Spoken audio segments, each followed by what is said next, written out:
এটা আপনি শুধু আপনি শিডিউলটা শুধু লিখে যান। বলেন। ফার্স্ট মিটিংটা হবে হচ্ছে আমার মনে হয় যদি সন্ধ্যা 7টায় দেন। হ্যাঁ, আমি একটু ডিলে ধরতেছি, কারণ হচ্ছে হঠাৎ এয়ারপোর্টের কথা বলা যায় না তো, এয়ারলাইন্সের কথা। হ্যাঁ, বিকালেরটা হলেই ভালো, কারণ ওই আপনার ওই অনেক সময় কুয়াশার জন্য ডিলে করে, সুতরাং শিডিউল উল্টা পুল্টা হয়ে যাবে। দাদা ঠিকই বলছে, বিকালটা হলেই ভালো। দাদা 25 তারিখ কিবার পরে? 25 তারিখ বোধহয় মঙ্গলবার পরে, তাই না? 25 তারিখ ফেব্রুয়ারি, 25 তারিখ 25 তারিখ তো হ্যাঁ মঙ্গলবার। আপনি দাদার যে ওই দিন শিডিউলে কি বলছিল? 24, 25, 26 না 25, 26, 27? 25, 26, 27 নাকি 23, 24, 25? না 25, 26, 27। উনি তো 1 তারিখে চলেই যাবেন, তো হ্যাঁ 25, 26, 27 এই জন্য ওনার ছেলের পরীক্ষা 24 তারিখ পর্যন্ত, 24 তারিখ বিকাল পর্যন্ত পরীক্ষা। ঠিক আছে, এমডি স্যারকে আমি তাই বলছি যে স্যারও বলছে যে ঠিক আছে, তাহলে আমাদের তখন সুবিধা হবে, ওই সময় পাওয়া যাবে। তাহলে 25 তারিখ আপনি টাইম ওইখানে টাইম ফ্রম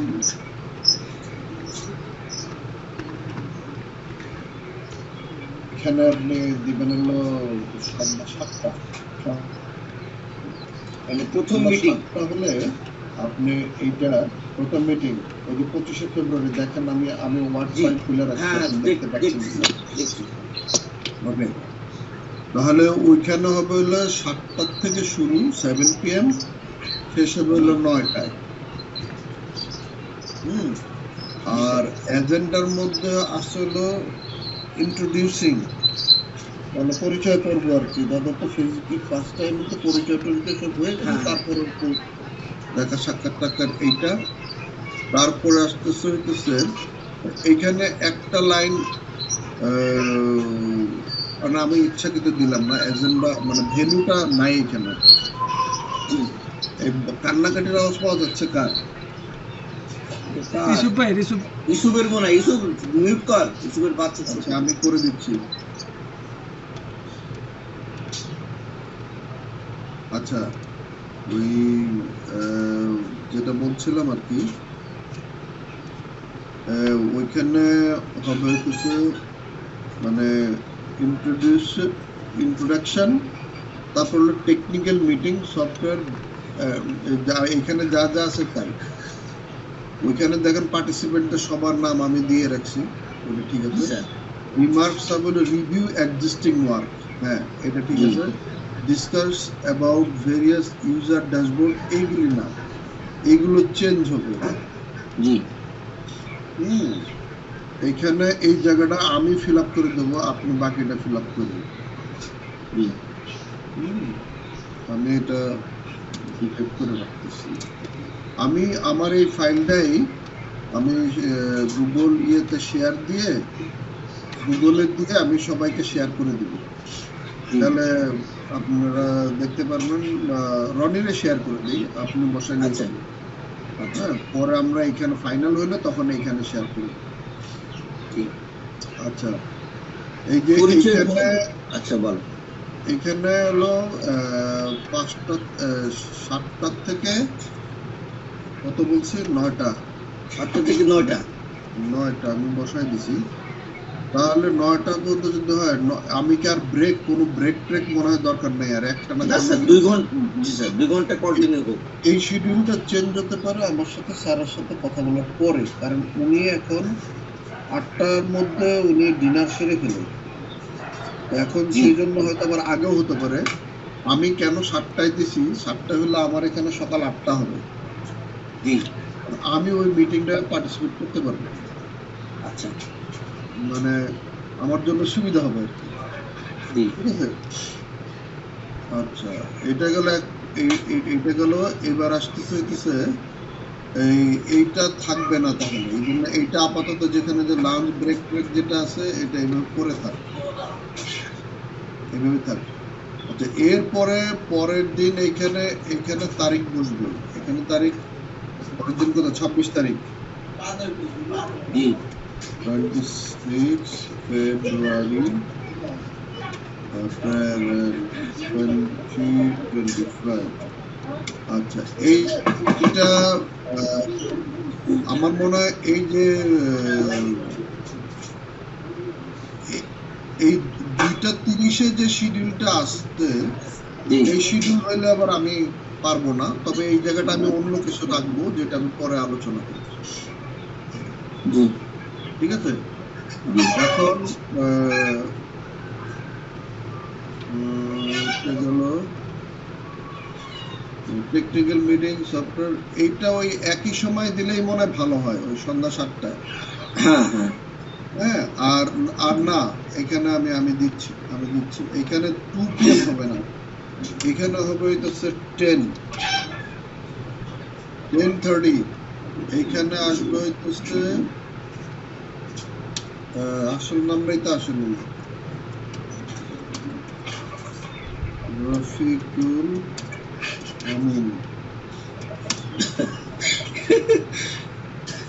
আমার নাম আছে কিন্তু ও স্যার বলছে এটা বিএমএল হবে আর কি, হিসাবটা সমস্ত কিছু জি বিএমএল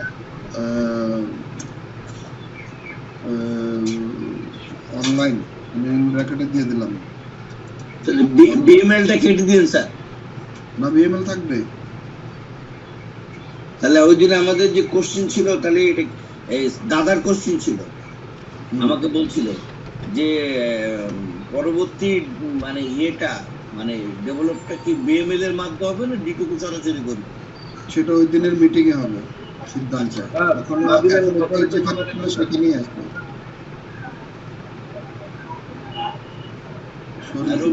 রানা এই বেটা এও তো অনলাইনে থাকবে। বলছি নাদিমের ব্যাপারটা একটু মাথায় রাখেন স্যার, সেটা বললাম আগে। নাদিম কিন্তু আমাদের এখন টিম মেম্বার স্যার। আর নাদিম তার মিটিং এ থাকবে না। না ওটা থাকবে না, ঠিক আছে, মানে আমি পরের কথা বললাম মিটিং এর শিডিউল করতেছি। Okay sir.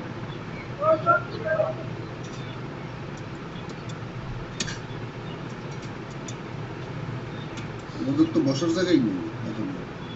হ্যাঁ ওইটাই, আমরা আপাতত তো বাসায় করি, তারপরে বসার জায়গা ফাইনাল হলে তখন আমরা প্লেস নিয়ে নেব।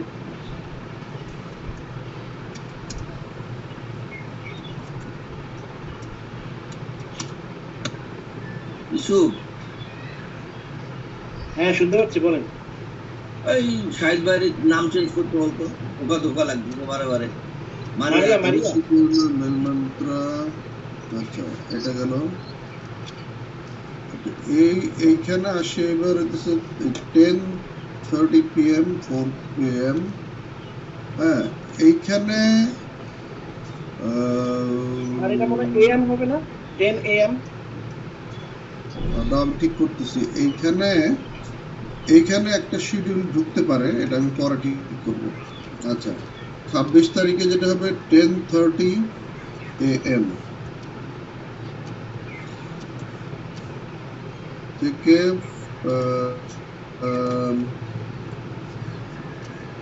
10:30 AM থেকে 12:30 PM 12:30 PM PM technical meeting software. এই 10:30 হলে আমার এখানে কয়টা হয়?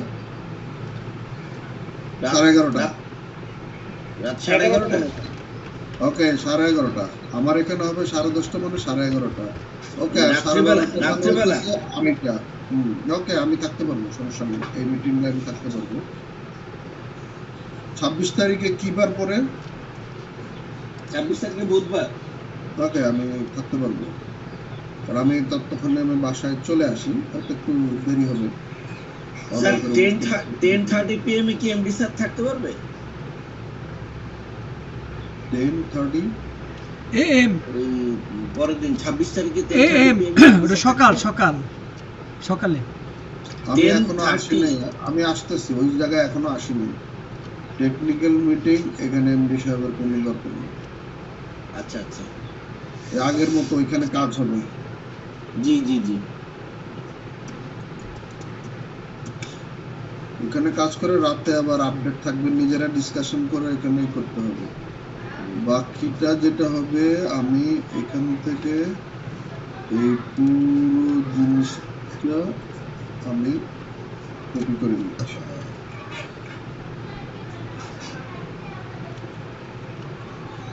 ঠিক আছে, এইগুলো আমি চেঞ্জ করব। এই যে এজেন্ডা রিমার্কস এজেন্ডা এবং রিমার্কস এর পরে চেঞ্জ করব। আমি আগে শিডিউলটা ঠিক করে নিচ্ছি।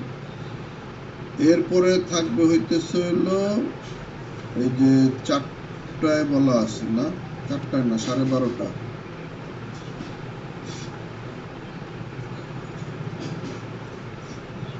12:30 থেকে 12:30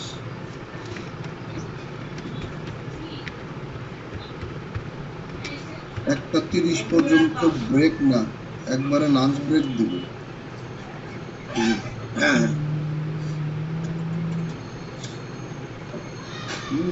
তারপরে হইতেছে 4:30 ওই চাটা খাওয়ার যেটা এর মধ্যে খেয়ে নিলে হবে, কোনো ব্রেক লাগবে না। 4:30 থেকে 5:30 এটা এখানে আমি এটা যেহেতু লাঞ্চ একটু হাতে সময় দিই,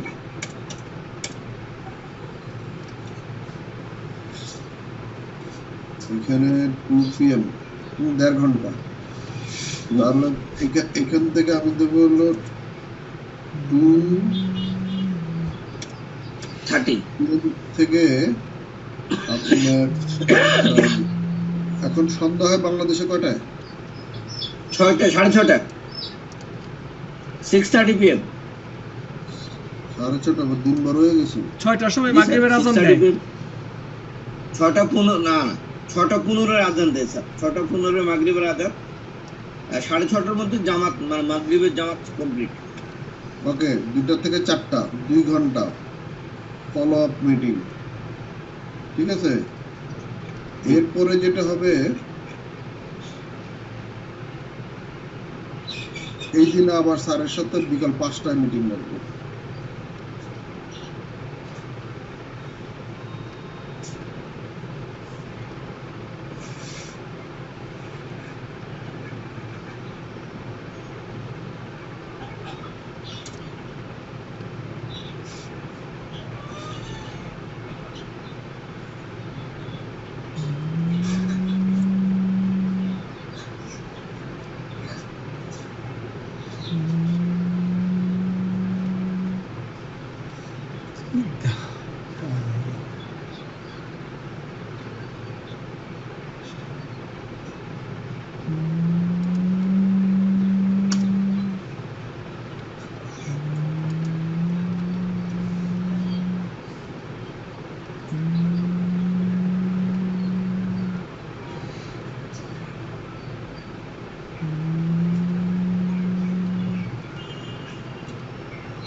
এটা চেঞ্জ হতে পারে, কি চেঞ্জ হবে সেটা পরেরটা পরে হবে।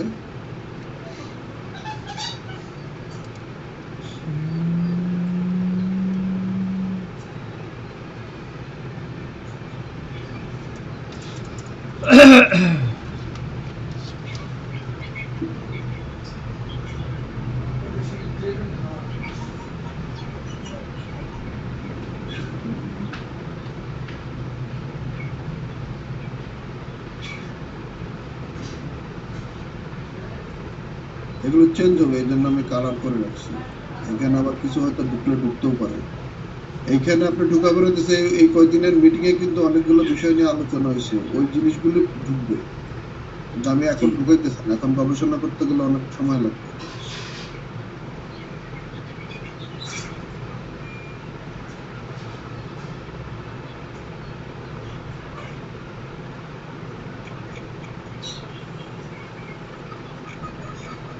এখন কি আলোচনা হবে আমি মিটিং এ এগুলো আলোচনা করতেছি। বাকি শিডিউলটা পরে করি, আমার মনে হয় আমরা একটু ইয়ে চলে যাই, তাহলে বাকি এটা করতে সুবিধা হবে। যে আমরা আমাদের মানে রেগুলার যে মিটিং এটাতে আসছে, রেগুলার মিটিংটা আমি একটু পরে করতে চাচ্ছি, আমরা কালকেও করতে পারবো যেহেতু দাদা আসার এখনো সময় আছে। জি আমি আলোচনা করতে চাচ্ছি যেটা আহ, এবার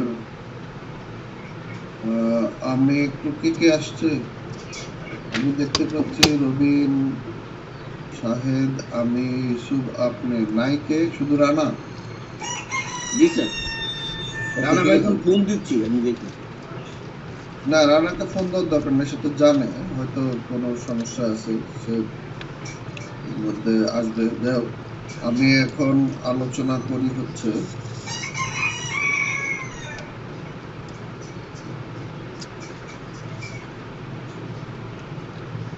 এই শিডিউলটা নিয়ে একটু আলোচনা করি। আমার সাথে কালকে স্যারের সাথে কথা হয়েছে, একটু রনি একটু নোট নিয়েন। আমার কথা সবাই শুনতে পাচ্ছেন? ওকে শুনতে পাচ্ছি। ওকে ওকে ওকে, ঠিক আছে। আমি প্রথমে যে শিডিউলটা রাখি সেটা হচ্ছে গতকালকে স্যার আমাকে ফোন দিয়েছিল। স্যার আমাকে ফোন দিয়ে আমাকে যেটা বলছে যে মানে আমি ফোনটা আমি হাতে ধরতে পারি না, আমি স্পিকার ফোন নিয়ে কথা বলতেছি। তো হয়তো হয়তো না, রূপ সাহেবের ফোন দিয়ে আমাকে ফোন দিয়েছিল। তো আমাকে বলল যে এরকম আমি মোটামুটি সুস্থ আছি, আমার অপারেশন যেটা হয়েছে আমার সব আল্লাহর রহমতে সব ঠিকঠাক আছে। শুধু ওই যে জায়গাটা যে অপারেশন করে আর কি যে কেটে ভিতরে দেয়, মূলত ওই জায়গাটা আমার একটু ব্যথা আছে। আমাকে শুক্রবারে ছাড়বে, আমি আল্লাহর রহমতে শুক্রবারে বাড়িতে যাবো ইনশাআল্লাহ। তো আমাকে দাদা কি আসতেছে, আমি বললাম যে হ্যাঁ দাদা আসতেছে। আপনার এইটার দেরি দেখে দাদা হয়তো ওই 24, 25, 26 বা আমি 23, 24, 25 এরকম বোধহয় বলছিলাম। বললো যে হ্যাঁ তাহলে ওই সময়টা ভালোই হবে, ওই সময়টা একটু ফ্রি থাকা যাবে। আর বললো যে এরকম দাদার যে কি পাওনা কি কি ছিল উনি তো একটা নিশ্চয়ই আশা করে আছেন যে একটা হয়তো উনি পাবেন। তো আমি বলছি যে হ্যাঁ আমি তো আপনাকে, হ্যাঁ আপনার ওইটা আমি দেখছি। তো আমাকে তো ওই ফিগারটা বলতে হবে, আমি আপনাকে দিছি ফিগারটা। আর এছাড়া ওই অন্য বিয়ে সাহেবদের কি পাওনা দেনা, তো বললো যে মানে যেটাই হোক আপনি এই, আমাকে তো বলতে হবে শহীদদেরকে যে এই টাকাটা লাগবে। তো আমি বললাম যে, ঠিক আছে আপনি আগে বাসায় যান, আহ, বিস্তারিত আমি কথা বলবো। কারণ দেখলাম যে এখন এখানে অনেকগুলো টেকনিক্যাল বিষয় আছে, যে আর একটা লোক শোনা আর ওনার সাথে আমার ডিসকাস করা একরকম জিনিস না। এখানে অনেকগুলো বিষয়, শুধু তো দাদার পেমেন্ট না, আমাদের লোকজনকে কিভাবে কি করবে, কোথায় কি বসবে না বসবে, সেগুলো তো তার সাথে আমাকে ফাইনাল করতে হবে। তো এই জন্য আমি ওনাকে এটা বলছি। তো এইটার জন্যই আমি আর কি আর কথা পারে না, বলছে আপনি একদম বাসায় ফেলেন, আপনি সুস্থ হন, এগুলো করা যাবে, সমস্যা নেই। একটা মানুষকে হাসপাতালে বিছানায় রেখে এই সমস্ত কথাবার্তা বলা ঠিক না, এটাই একটা অমানবিক ব্যাপার। হ্যাঁ স্যার, এটা আমি সঠিক। আমি হয়তো হাসপাতালে এমনি মানুষের মন খুব দুর্বল থাকে, হাসপাতালে বিছানায় থাকে। আমি বলছি আপনাকে যান, শুক্রবারে যান, তারপরে আমি আপনার সাথে কথা বলে ঠিক করবো, সমস্যা নেই। আমি কিছু পয়েন্ট আমি করে রাখছি, আমি ভুলে গেছি কয়েকটা। আমার বাসায় আসলে বাসার লোক সব অসুস্থ, বিশেষ করে বাচ্চারা অসুস্থ থাকলে বড়রাও অসুস্থ হয়ে পড়ে। তো আমার বাসা আসলে এমনও সবে অসুস্থ, এখানে একটা ফ্লুর কারণে, ফ্লুটা সারছে ঠিকই কিন্তু শরীরের দুর্বলতাটা যায়। আমি এগুলো নোট করে নিচ্ছি। এখন আমাদেরকে যে কাজগুলো করতে হবে, এই কাজগুলো আগায় নেই, কারণ এই কাজগুলো তো আগাতে চাচ্ছে এই কারণে যে আমাকেও তো শেয়ার করতে হবে যে এমনি স্যারকে, যে স্যার আমি শিডিউলটা এইভাবে করছি, এইভাবে। তা আমি যেটা চাচ্ছি যে প্রথম দিন উনি যদি অ্যাকাউন্টিং এর বিষয়ে প্রথমেই কিছু বলে ফেলে তো প্রথমে সেটা সেরে নেবেন, কিন্তু কারোর সাথে মানে টাকার বিষয়ে কোনো সময় আগে বলতে হয় না। আর দেনা পাওনা থাকলে অবশ্যই সেটা মিটমাট হবে, নিজের সাথে একটা খারাপ দেখা যায়। আর উনি ওনার নিজের থেকে উইলিংলি কথাটা বলছে, সুতরাং এটা নিয়ে দাদার বা আমাদের অন্য যারা আছি আমাদের অভিযোগ হওয়ার কিছু নাই, কিন্তু শিডিউলটা বানাইতে হবে। তো শিডিউল বানানোর জন্য যেটা রাখেন, প্রথমে ইন্ট্রোডাকশনে যদি স্যার বলে যে হ্যাঁ এই পেমেন্টটা বকেয়ার এই পেমেন্ট ছিল, আপনি নোটটা নিন। বকেয়া ইস্যু, হ্যাঁ মানে বকেয়া ইস্যু আমি এজেন্ডাতে আনবই না, এগুলো ওই দিনের আলোচনার শেষের দিকে নিয়ে আসবো। জি স্যার, বকেয়া ইস্যু সফটওয়্যারটা নিয়ে আলোচনা করবো যে কি হবে এবং কি আলোচনা হবে, সেগুলো কিন্তু আমরা ইতিমধ্যে নোট নিয়ে নিছি। রবিনের কাছে হয়তো নোটটা আছে যে আমরা এই পয়েন্ট, আমি কিন্তু বলছি যে এই পয়েন্ট নিয়ে কিন্তু আলোচনা হতে হবে। ইউসুফ অনেকগুলো প্রশ্ন করছে, যেমন আমি সিম্পল একটা জিনিস জিজ্ঞেস করি যে আমাদেরকে কিন্তু ফাইনালি জানতে হবে যে 500 পিবি দিয়েই হবে না 100 পিবি দিয়ে হবে, এগুলো কনফার্ম করতে হবে। হ্যাঁ যাই হোক, ওটা 500 কনফার্ম করছে 100 পয়েন্ট হবে স্যার। আচ্ছা আমাদের মিটিংয়ে বলছিল স্যার, ঠিক আছে। ওকে, আবার ওখানে এগুলো রিভিউ হবে। হ্যাঁ, আমরা এগুলো রিভিউ করে স্যার স্যারের সিগনেচার নিয়ে নিব, মানে এইগুলো। হ্যাঁ, কিন্তু আমার এজেন্ডার মধ্যে এগুলো নোটগুলো রাখবেন আপনারা, করতে সুবিধা হয়। আর দাদা আসার আগে দরকার আমরা আরেকবার একটু রিভিউ করে নেব নিজেরা, যে আমাদের এই পয়েন্টের উপর আলোচনা করবো। রবিন একটু পয়েন্টগুলো নিয়েন, সবাই নিয়েন, মিলায় দেখবো, কারোটা বাদ করে গেলে সেটা তখন ইনক্লুড করবো, ঠিক আছে?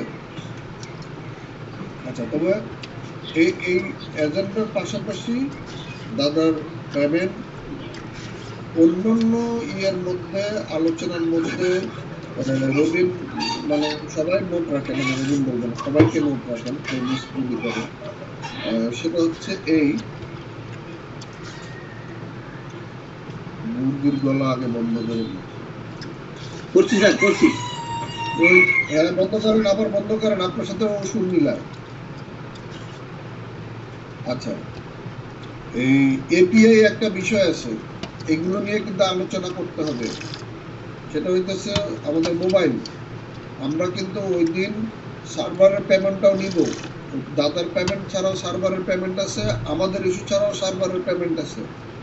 সার্ভারের পাশাপাশি আসবে হলো এপিআই, মানে এসএমএস মোবাইলের যেটা ছিল আমাদের, সেগুলো এক্সিকিউট করা যাবে কিনা, না হলে কোথায় করবো, এই আলোচনা কিন্তু এখানে আসবে। এই টপিকটা রাখেন। ইমেল সার্ভার নিয়ে চিন্তা নেই, ওটা দাদা ওখান থেকে অ্যাক্টিভ করে দেবে। কিন্তু যেটা বাংলাদেশের টেলকো, যেটা ওটা আগেরটা অ্যাক্টিভ করা যাবে কিনা ইতিমধ্যে আমরা নিজেরা সিদ্ধান্ত নেব আলোচনা, এবং সেটা করবো কিনা সেটা এমডি সাহেবের কাছ থেকে আমার পারমিশন নিতে হবে। আমাদের মধ্যে সম্ভবত বাংলা লিঙ্কের একটা নাম্বার থেকে যাবে। মাস্কিং টাস্কিং এর অনেকগুলো বিষয় আছে, এইগুলো আমাদের অ্যাক্টিভ করতে হবে। থার্ড হইতেছে পেমেন্ট গেটওয়ে, যেগুলা আমরা এসএসএল কমান্ডের সাথে আমাদের একটা সম্পর্ক ছিল। এখন এসএসএল কমান্ডের সাথে আমাদের পেমেন্টটা যেভাবে ছিল ওইভাবেই থাকবে। এখন এই চুক্তিটা আমাদের ছিল কিন্তু এসএসএল কমান্ডের সাথে ডিটুকে অনলাইনের সাথে। শুধু স্যারের কাছ থেকে জানা যে এইটা আমরা আবার নতুন করে রিভিউ করবো কিনা ওদের সাথে, বা যেভাবে আছে এভাবেই থাকবে কিনা। কারণ তারা দেখতেছে না, তারা দেখবে, কারণ অ্যাকাউন্টিং তো এসএসএল এর সাথে কিন্তু অ্যাকাউন্টিং এর একটা ফ্যাক্টর, তারা কোন অ্যাকাউন্টে ঢুকাবে। আমাদের কিন্তু সম্ভবত ন্যাশনাল ব্যাংকের অ্যাকাউন্টের সাথে বোধহয় ছিল, যে টাকাগুলো ওখানে বেচা কিনা হইতো সেগুলো ন্যাশনাল ব্যাংকে ঢুকতো। আমি ঠিক জানি না, এই জিনিসগুলো আপনারা নোট রাখেন, এখন আলোচনা করবো। আচ্ছা, ওখানে স্যার সব ব্যাংকই ছিল, শুধু সোনালী ব্যাংক আর স্ট্যান্ডার্ড চার্টার্ড ব্যাংক অনুমতি দেয় নাই, তাছাড়া প্রত্যেকটা ব্যাংকের পারমিশন ছিল। সেটা না, ব্যাংক যে কোনো ব্যাংক থেকে ট্রানজাকশন হবে। আমার কার্ড ধরেন হইতেছে স্ট্যান্ডার্ড চার্টার্ড ব্যাংকের কার্ড, বা আমার স্ট্যান্ডার্ড চার্টার্ড ব্যাংক না, এমএক্স এর কার্ড ছিল না আমার মনে আছে, কারণ এমএক্স উল্টা টাকা ওরা নিজেরা কাটে। হ্যাঁ, এমএক্স এরটা আমরা অ্যাক্টিভ করি না, মানে আমেরিকান এক্সপ্রেস কার্ডটা আমরা করি। কিন্তু ঘটনা হচ্ছে যে এই টোটাল ট্রানজাকশনটা ওদের ভায়া হয়ে মাসে গিয়ে আমাদের অ্যাকাউন্টে ওই টাকাটা জমা হইতো। সেটা এখন 2000 লিমিটেডের ওই অ্যাকাউন্টে ঢুকবে, নাকি ডিটুকে অ্যাসোসিয়েটে আমাদের, সরি আমি ভুল বলছি, ডিটুকে অ্যাসোসিয়েটে আমাদের এক্সিস্টিং যেটা আছে সেটাই ঢুকবে, নাকি ওইটা 2000 লিমিটেডের কোনো অ্যাকাউন্টে ঢুকবে। যদি 2000 লিমিটেডের কোনো অ্যাকাউন্টে ঢুকে, তাহলে আমাদের এসএসএল কমান্ডের সাথে এটা আবার কন্ট্রাক্টটা রিভিউ করতে হবে, যে দুটো কোম্পানি আমাদের একসাথে হয়ে গেছে, মার্জ করে গেছে, কিন্তু অ্যাকাউন্ট এখন এইটাই যাবে। সেটা যাই হোক, সেই প্রসেস আমরা পরে যাব, কিন্তু এটা করতে হবে, ফাইনাল করতে হবে। এবং বিজনেস শুরু করতে গেলে এবং ট্রানজেকশন ডেমো করি আর যাই করি, এগুলো লাগবে আমাকে, কারণ এসএমএস যাচ্ছে কিনা, এইগুলো যাচ্ছে কিনা, এসএমএসটা ভেরি ইম্পর্টেন্ট। এবং আমাদের ওই রেটিং গুলো নিয়েও বসতে হবে যে ভালো রেট কি দেবে, কারণ আমাদের কিন্তু এখন প্রচুর এসএমএস যাবে। আর অ্যাপসে তো ইউজ করলে তার এসএমএস এগুলো কমে যাবে। আমাদের ফর্মে মনে হয় একটা পয়েন্ট লাগবে যে তুমি এসএমএস চাও নাকি অ্যাপসের মাধ্যমে নোটিফিকেশন চাও। যেমন স্যার কিন্তু বলছে যে এখন কিন্তু অ্যাপস ম্যান্ডেটরি, ওই মোবাইল ম্যান্ডেটরি, স্মার্ট মোবাইল। আমাদের সিস্টেমে এই জিনিসটা করা আছে, এসএমএস আর এমএসজি আছে, হ্যাঁ, ওটা আসলে আমাদের ডিভাইড করে নিতে হতে হবে। হ্যাঁ, ওইটা কিন্তু এখন ঘটনা হচ্ছে স্মার্টফোন নিলে কিন্তু আর আমার এসএমএস এর কোনো ব্যাপার থাকে না।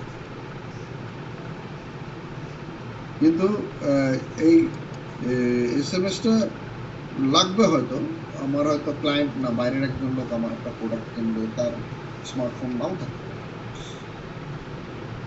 এই আর কি আলোচনা হতে পারে বলেন, হাত তুলেন, কে বলবেন, মানে সবাই কথা না বলে এসএমএস এর অপশনটা ডোরাতেও লাগবে, যত এসএমএস এর অপশনটা রাখা দরকার। না, ওটা সবার জন্যই প্রযোজ্য, ওরা বলে কোনো কথা নেই। এসএমএস তো সব জায়গাতেই থাকবে। এসএমএস মানে এসএমএস। জি জি, সব জায়গাতেই থাকবে। না, কথা বললে হাত তুলবেন, কোনো পয়েন্ট যেগুলো আলোচনার বিষয় এরকম কোনো মিস করতেছি কিনা। আচ্ছা, কারো মাথায় নেই। এবার থার্ড অপশন হইতেছে ওই যে সোহেলের সাথে যে একটা মিটিং, এমডি সাহেব এবং ইয়ে সহ, এই মিটিংটা কবে করা যায়? এটা তো সোহেল ভাইকে আমি 26 তারিখের কথা বলছি। 26 তারিখে দাদা আসবে কবে? 25।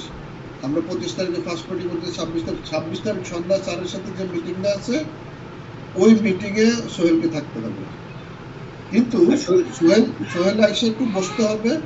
আমাদের মিটিংটা শেষ হলে যখন সোহেলের ডাক পড়বে তখন সোহেল ঢুকবে।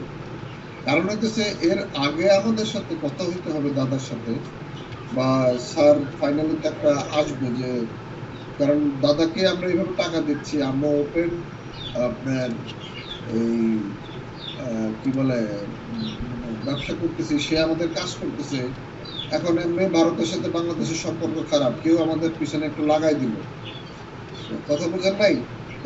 এই সুযোগটা আমরা নিব না। আমরা এই ফাঁকে আমরা দাদারে আমাদের এমপ্লয়ি হিসেবে নিব, যেটা মিনিমাম দেখানো দরকার, বাকিটা যেটা আমরা ইন্টারনালি অ্যাডজাস্ট করব।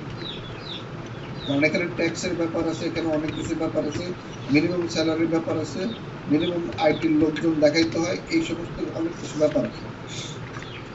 তো একটা টার্মস অ্যান্ড কন্ডিশন একটা আছে, এগুলো সোহেল, দাদা আর এমডি স্যার আর আমাদের এখান থেকে 1-2 জন থাকলে, আপনি রনি থাকলে হলে ইয়েতে, এবং আমি অনলাইনে থাকলে,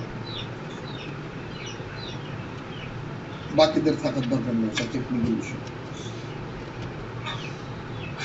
ঠিক আছে? জি স্যার। এইগুলো, এবং ওই মিটিংটার আগে কিন্তু এইটা ফাইনাল হবে যে দাদাকে বা কিভাবে, মানে পেমেন্টটা আমরা কিভাবে দেবো পরবর্তীতে। এখন আর এইভাবে আমরা এতদিন যেভাবে করছি সেভাবে করতে পারবো না, কারণ এখন আইনিভাবে স্ট্রং দিতে পারবো। স্যার ওই একটা আলোচনা হয়েছিল যেটা সার্ভার রিলেটেড, ডাটা সার্ভার বাংলাদেশে রাখার ব্যাপারে, যে বাংলাদেশ ব্যাংকের সাথে যে ওকে, তাহলে প্রথম দিনের মিটিং এর টেকনিক্যাল আলোচনা, সফটওয়্যার নিয়ে আলোচনা, সেকেন্ড ইস্যুতে থাকবে হলো এইটা, যে সার্ভার ইস্যু, শুধু এইটুকু লিখে রাখেন। হ্যাঁ, সার্ভার ইস্যুতে অনেকগুলো বিষয় থাকবে। আপনি সার্ভার ইস্যুতে আপনি লেখছেন সার্ভার ইস্যু, ওকে, তাহলে আপনি সেখানে আপনি কি কি হইতে পারে, যেমন এটা হইতেছিল ওভারসিজ, আর বিটা হইতেছে গিয়া লোকাল সার্ভার। দেখেন, লোকাল সার্ভার, তারপরে লোকাল সার্ভারে ইন ব্র্যাকেটে, মানে লোকাল সার্ভার দিয়া ক্লোন দিয়েও লিখতে পারেন অথবা ইন ব্র্যাকেট দিয়ে লিখতে পারেন। সেখানে আপনি লিখবেন হইতেছে যে ফর ডাটা কি বলে ডাটা রিকভারি বলেন বা ডাটা সেভ আউট ডাটা এরকম একটা কিছু লিখতে পারেন, যেটাতে খরচ খুবই কম। ওই যে ডাটা সেন্টারের জন্য ডাটা মানে না না, ডাটা সেন্টার না, ডাটা সেন্টার খরচ অনেক, এগুলো দরকার নেই। ওইখানে যা ট্রানজেকশন হবে টোটালি এখানে শুধু ডাটাটা সেভ হবে, ওইখানকার যে ডাটা করবে ডাটা সেভ হবে, নো অ্যাপ্লিকেশন, নো অন্য কোনো কিছু। দাদা আমাদেরকে বলছিল মনে আছে একটা পিসি রেখে দিলেই যথেষ্ট। আলোচনা হচ্ছিল যেটা ট্রানজেকশনের ক্ষেত্রে বাংলাদেশ সরকারের বা বাংলাদেশ ব্যাংক থেকে একটা রুলস আছে যে লোকালি একটা সার্ভার বা এই ডাটার জন্য যে ট্রানজেকশন হচ্ছে এটার জন্য একটা সার্ভার বাংলাদেশে রাখতে হবে কিনা, এটা আমাদের মধ্যে একটা আলোচনা হচ্ছিল। এটা আমি বলছিলাম কিন্তু এইখানে মনে হয় আমাদের জন্য সম্ভবত এটা প্রযোজ্য না। এটা হচ্ছে পাবলিকের যদি কোনো জিনিস থাকে, সাধারণ জনগণের টাকা পয়সা বা কোনো কিছু, আর এখানে কিন্তু শুধু মেম্বারশিপ আমাদের জন্য, ঠিক আছে। সুতরাং তারপরও কিন্তু আমরা নিজের ঘরে একটা সার্ভার রাখবো ডেটা মেনটেন করার জন্য। এটা পয়েন্টটা রাখেন এবং ওই আলোচনায় আপনারা এই কথাটা উঠাবেন, এবং তার আগে সম্ভব হলে রবিন, আপনারা এর আগে বোধহয় বাংলাদেশ ব্যাংকে গিয়ে কথা বলছিলেন না, কোথায় কথা বলছিলেন? বাংলাদেশ ব্যাংকে গিয়েছিল রবিন আর রানা। তারা কি বলছে আমাকে আবার একটু রিপিট করেন। রবিন আচ্ছা, রবিন বোধহয় অন্য কোথাও আছে। আমি রবিকে বলি,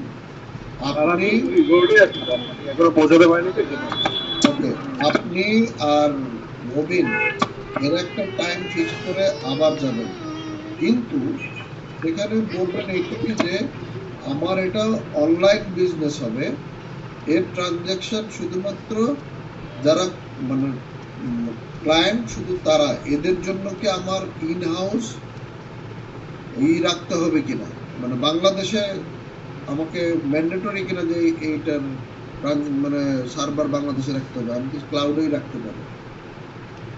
এটা আসলে ওনারা বলবেন এটা ক্লাউডেই রাখবেন, দেশের বাইরে যে কোনো জায়গায় আপনি রেন্ট নিয়ে রাখতে পারেন, কিন্তু ওই যে আমরা অ্যাডভান্স কিছু টাকা নিচ্ছি এটা একটা ফ্যাক্টর। এবং আমি আপনাদেরকে বলি যে নগদ, বিকাশ, এদের কিন্তু পাবলিকের কাছ থেকে যেহেতু নগদ টাকাটা এখানে ঢুকে, এইটা সেফটির জন্য কিন্তু গভর্নমেন্ট ওদেরকে একটা রুলস করে দিছে যে তোমার ইন হাউসে মানে বাংলাদেশের ভিতরে তোমার এটা ডেটা সেন্টারটা হইতে হবে, ঠিক আছে। অ্যাডভান্স সেল থাকবে নাকি? কেন আপনার ডোরার কাছ থেকে টাকা নিচ্ছেন না অ্যাডভান্স? কিন্তু ডোরাকে টাকা নিচ্ছি ঠিক আছে, ডোরাকে তো আমরা একটা ডোরা সেন্টার দিচ্ছি এটার পরিবর্তে। আচ্ছা আচ্ছা, এবার আপনি একজন কাস্টমার, আপনি যখন বলেন রবিন বলেন। আসলে স্যার অ্যাডভান্স সেলের তো ব্যাপারটা, অ্যাডভান্স সেলের কিছুই না, কারণ আমাদের ভার্চুয়াল স্টোরে আমরা যদি প্রোডাক্ট দিই কাস্টমার পারচেজ করতে পারবে, আদারওয়াইজ পারবে না। এটা ডিপেন্ড করছে কিন্তু তারের উপরে, তার অ্যাডভান্স পারচেজ দিবে নাকি যা প্রোডাকশনে আছে সেটা সেল করবে। ওইটা না অ্যাডভান্স সেল, আমি ওই জায়গায় গেলাম না। আপনি যখন অনলাইনে পারচেজ করেন তখন আপনি কি টপ আপ দেন না? হ্যাঁ, টপ আপ দিতে করতে হবে, এই তো টপ আপ অথবা মানে আপনার যেটা ওটা তো থাকবেই, টপ আপ তো থাকবেই। এই টপ আপ জোড়া বিকাশও কিন্তু টপ আপ, ওয়ালেটে টাকা থাকে ওখান থেকে ট্রান্সফার করেন। হ্যাঁ, ওটা অনলাইন, আমরা যেটা বলি অনলাইন পেমেন্ট আছে আমাদের সিস্টেমে, যেটা আমরা চিনি আছে অনলাইন পেমেন্ট।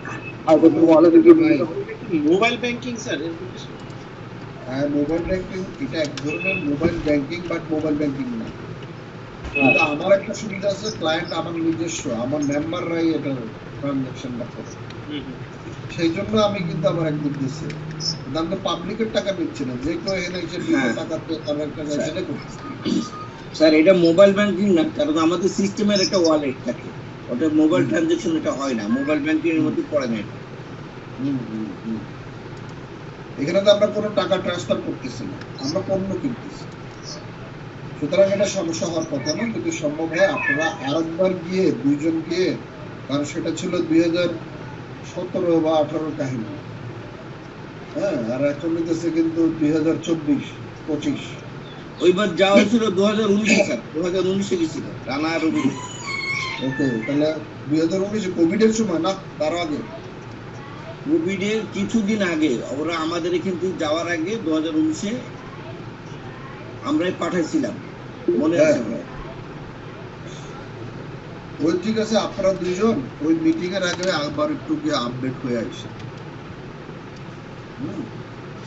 আচ্ছা, আর কি এজেন্ডা আছে টেকনিক্যাল?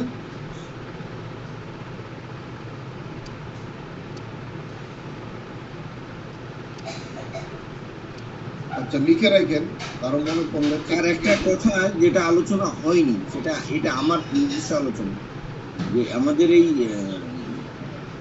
ইয়েটা যেমন এটা এটা তো সচরাচর এতে হবে মনে হয়, অ্যাকাউন্টিং এ। যেমন স্যার আমাদের ওই দিন বলছিল, আমি বলি।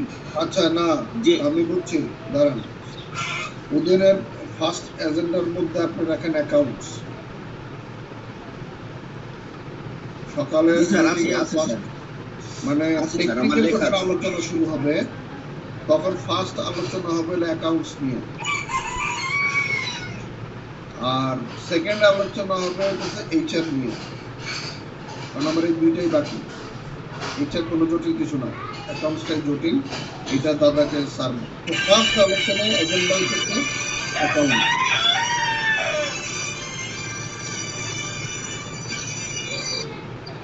স্যার সার্ভার ইস্যুর পাশাপাশি কি WHM-টাও কি সার্ভার ইস্যুর মধ্যে চলে যাবে স্যার? হ্যাঁ, ওয়েব হোস্ট ম্যানেজমেন্টটাও ওর ভিতরেই থাকবে। হ্যাঁ, আর হইতেছে এটা একটা পয়েন্টটা রাখেন, এগুলো মানে টেকনিক্যাল আলোচনার বিষয়, এগুলো দাদার বিষয়। এখানে দাদার আসবে, দাদা এতদিন WHM এর কোনো পয়সা রাখতো না।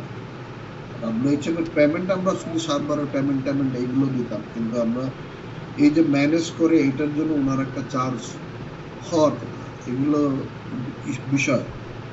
তো এগুলো লাগবে।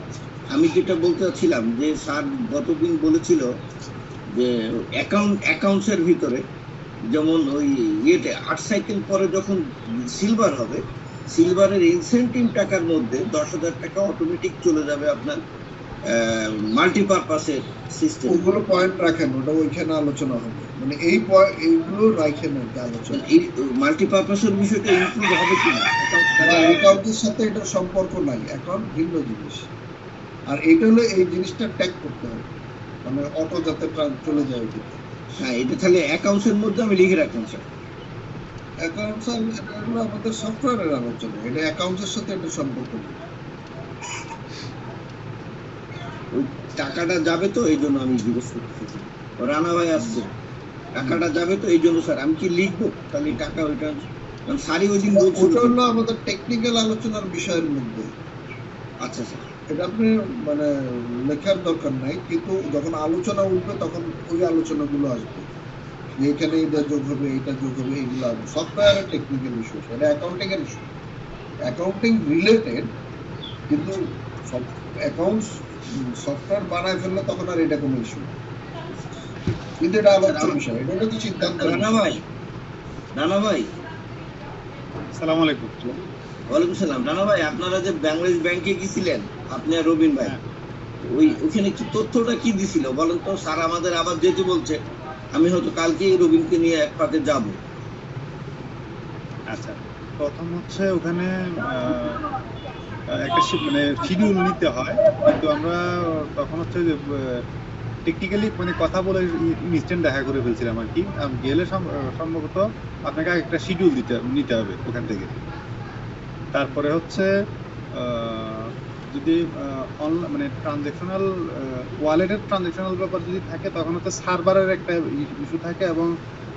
পরে সার্ভারে একটা ইস্যু আছে, এটা মনে আছে, এবং এটা আইনটা পুরোপুরি পাস হয় নাই, খসড়া আকার অবস্থায় ছিল। পরবর্তীতে আপডেট তো আর জানি না ওটা কতটুকু আসছিল, এরপরে আর ওটা নিয়ে কাজও করা হয় নাই। এটা খরচাকারী আছে না এটা বাইরে বাইরে ওটা কি পর্যায়ে আছে? মানে খরচাকারী আছে একদম বলেন। ওয়ালেটের যে বিষয়টা, মানে প্রাইভেট কোম্পানি বা ইন্ডিভিজুয়াল যে কোম্পানিগুলো যদি ওয়ালেট থেকে ট্রানজাকশনাল পারমিশন চায় বা সার্ভার ওরকম পারমিশন করতে হয়, তাহলে হচ্ছে একটা আইনের প্রস্তাবনা বাংলাদেশ ব্যাংকের পক্ষ থেকে ছিল, বা ওরকম একটা প্রস্তাবনা মানে আইনের মতো একটা খসড়া করতেছিল, এরকম একটা মেসেজ তারা আমাদেরকে দিছিল। ওই মেসেজটাই ওটুকুই ছিল, এটার পাস হয়েছে কি হয় না এটা মনে নেই, বা ওটা জানি না, আপডেটটা তার আসে নাই পরে সামনে, এই একটু। তাহলে এই আপডেটটাই জানতে হবে, এইটা মাথায় রাখবেন যে আবার রিপিট করবেন, বলবেন যে এত এর একবার আমরা আসছিলাম তখন বলা হয়েছিল তো এইটা কি পাস হয়ে গেছে কিনা। রানা ভাই এটা কোন ডিপার্টমেন্টে যেতে হয়? রবিন হাত তুলছে। না, কোন ডিপার্টমেন্টে যেতে হয়? বিষয়টা হচ্ছে এটা দাদা আমি একটু বলি আর কি। আমি একটা বিষয়টা যেটা বুঝে আসছি, ট্রানজাকশনের তো ব্যাপার আছে, পাশাপাশি ওরা একটা কাজ করতে চাইছিল, ঠিক আছে, যে একটা কাজ করতে চাইছিল, ওই কার্ডের মাধ্যমে মূলত ওরা ট্রানজাকশনটা করাইতো। ফাইনালি এখনো পর্যন্ত ওই কাজটা হয় নাই, কারণ বাংলাদেশ ব্যাংক ছিল, অর্থাৎ আমি মনে হয় গত 4-5 মাস আগে কথা বলছি, একটা কাজ করার কথা ছিল যে যারা ই কমার্স পরিচালনা করবে তাদের জন্য এটা করতে কিনা। পরে বলবো না, আপাতত বলতে করে না, কারণ হচ্ছে যারা মোটামুটি ভাবে এগুলো করছে তারা নিজেরাই একটা কমিটির মধ্যে যে তাদের যে ওয়ালেট যেটা ইউজ করছে, আপাতত কেউ যদি ক্লেম যদি না করে সেক্ষেত্রে কোনো সমস্যা হচ্ছে না। তো সেক্ষেত্রে বাংলাদেশ ব্যাংক তারা টেকনিক্যাল ইস্যু থাকে, এই জিনিসটা এখনো বন্ধ করে নাই। এগুলো ওর সাথে খোলামেলা কথা হয়েছিল এই বিষয়টা। ওকে, বুঝতে পারছি। এটা ঠিক আছে। এই দাদা আসার আগে এইটা একটু আপডেট থাকতে হবে, যাতে এমডি স্যারের সাথে মিটিং যখন হবে তখন এই মেসেজগুলি তাকে পৌঁছানো যায়, বিকজ এটা খুব সিরিয়াস এবং জটিল ইস্যু। এগুলো আগে যদি আমরা ক্লিয়ার না করি তাহলে সমস্যা আছে, কারণ আমাদের এমনি সমস্যা অনেক ধরনের সময় একটু ওই যে কয় না যে মানে পানের থেকে একটু চুল খসলে বিপদ, অবশ্যই। এরকম একটা ব্যাপার। তো সুতরাং এই দিকে আমরা একটু সতর্ক থাকবো এই বিষয়গুলো। তো এই মোটামুটি। আর আমি এটার আপলোড দিয়ে আমি রনিরে দিয়ে দেবো না, ওইখানে এজেন্ডাগুলো ঢুকবে, তাও পয়েন্ট যেগুলো আছে এইগুলো একটু শেয়ার করেন সবাই, তাহলে মোটামুটি মানে আমি শিডিউলটা তৈরি করে ফেলতে পারি। তাহলে প্রথম দিন ওইটা থাকলো। শিডিউলটা কি করলাম আমি আবার একটু যাই। রানা ভাই, ওই শিডিউলটা তো দেখবেনই আপনি। ও আপনি কিন্তু ওই একটা কাজ করেন, মানে আপনার সময়টা একটু আমাদেরকে জানাই দেন, আর ওই অনুযায়ী একটু ফ্রি থাকেন, তাহলে মিটিংটা সুন্দর হবে।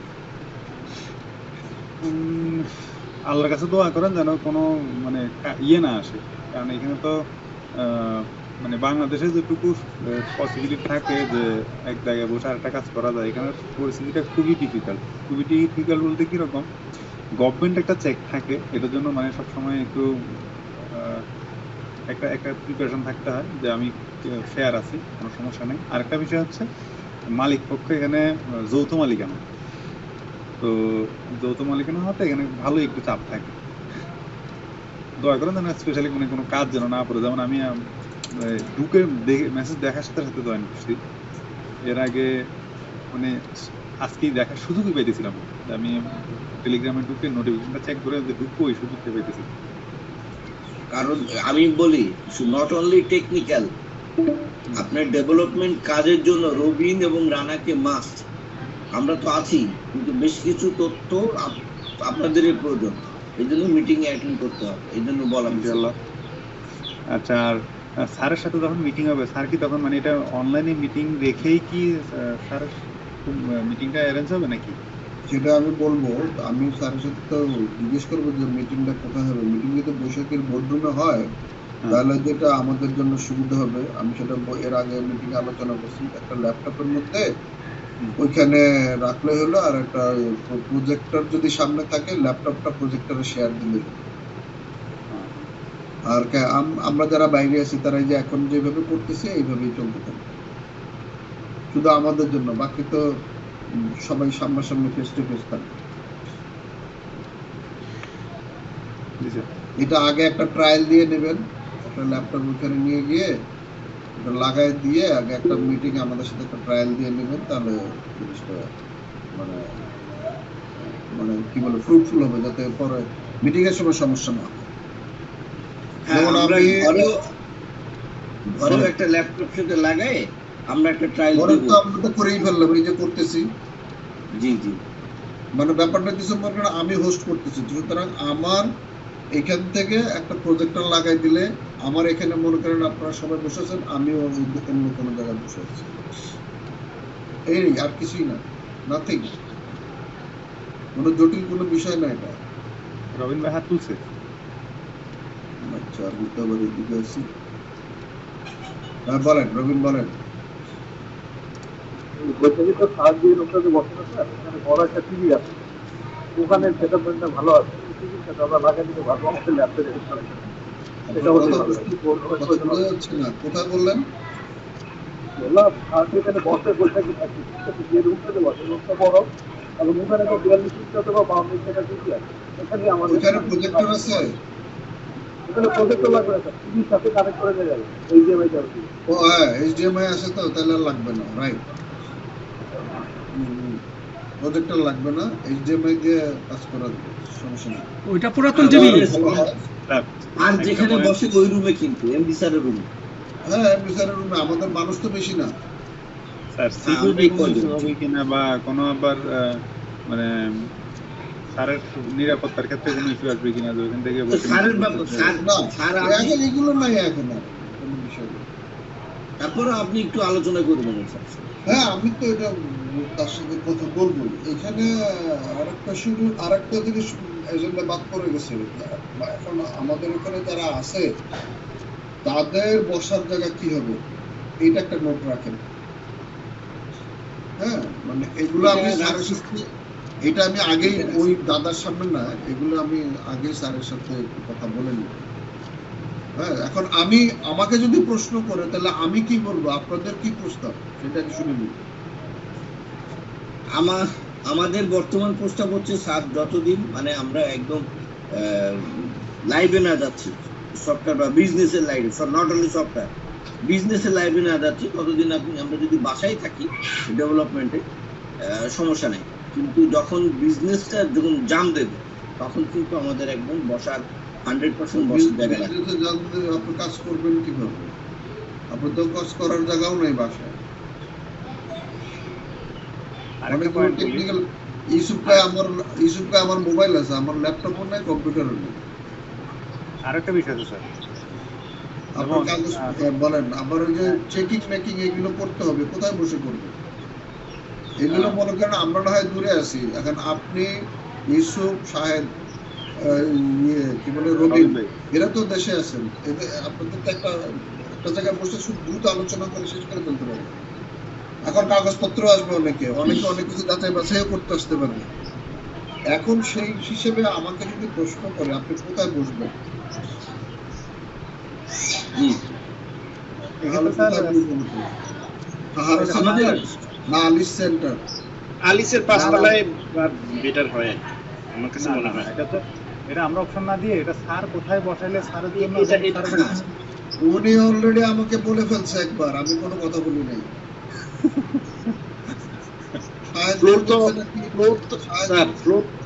ফ্লোর তো মনে হয় অনেক জায়গাতে আছে, এখন স্যার কোন জায়গায় বসতে দিবে সেটা হচ্ছে কথা। সাহারাতে সাহেব কথা বলেন। জি স্যার। বলছে কি জি স্যার? স্যার আপনার বলছে আইটি টিম বসবে আলিসে। আমি বলি স্যার, আইটি টিম বসবে আলিসে, কর্পোরেট হবে আগের মাহতাবে 2 তলা 3 তলায়, আর এমডি স্যার 2 তলায় মাহতাবে।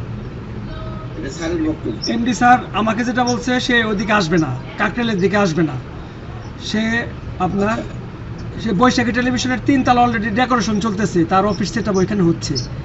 ওইখানে নিচতলায়, তিনতলায়। টেলিভিশনের ground floor, হ্যাঁ জি জি যেটা সোনালী ব্যাংক ছিল। জি, ওটা অলরেডি ডেকোরেশন নাকি শুরু করছে। আর স্যারকে আমি জিজ্ঞেস করছিলাম মাহতাব আলী স্যারের দিকে আসবে না সে, আর মাহতাব সেন্টারের কাস্টমার সার্ভিস চালু করতে চাচ্ছে মাহতাব সেন্টারে। সাহারা কথা কিছু বলে নাই। আর যতটুকু শুনছি নাসির ট্রেড সেন্টারে একটা পরিকল্পনা নাকি আছে স্যারের। ওকে, তাহলে আমরা একটা কাজ করি, আমরা টেম্পোরারি আমিও আর আলী সেন্টারে ঢুকতে যাচ্ছি না, কিন্তু আলী সেন্টারের সেটআপটা আমরা মানে মাইন্ডসেট হয়ে গেছে আলী সেন্টারের ভিতরে, ঠিক আছে। অপারগতা যদি বলে সাহারা অথবা আলিস সেন্টার, এই দুটাকে যদি যে কোনো একটা চুজ করতে বলবো, আমি কিন্তু আলিসই নিই, কারণ সাহারা সেন্টারের অনেক ধরনের সমস্যা, সাহারা সমস্যা আছে। আর হ্যাঁ, জি জি যেমন আইটির জন্য আমার বিদ্যুতের যে ব্যাপারটা, এটা কিন্তু আমি জেনারেটরে বসাইতে পারা সম্ভব না সাহারাতে।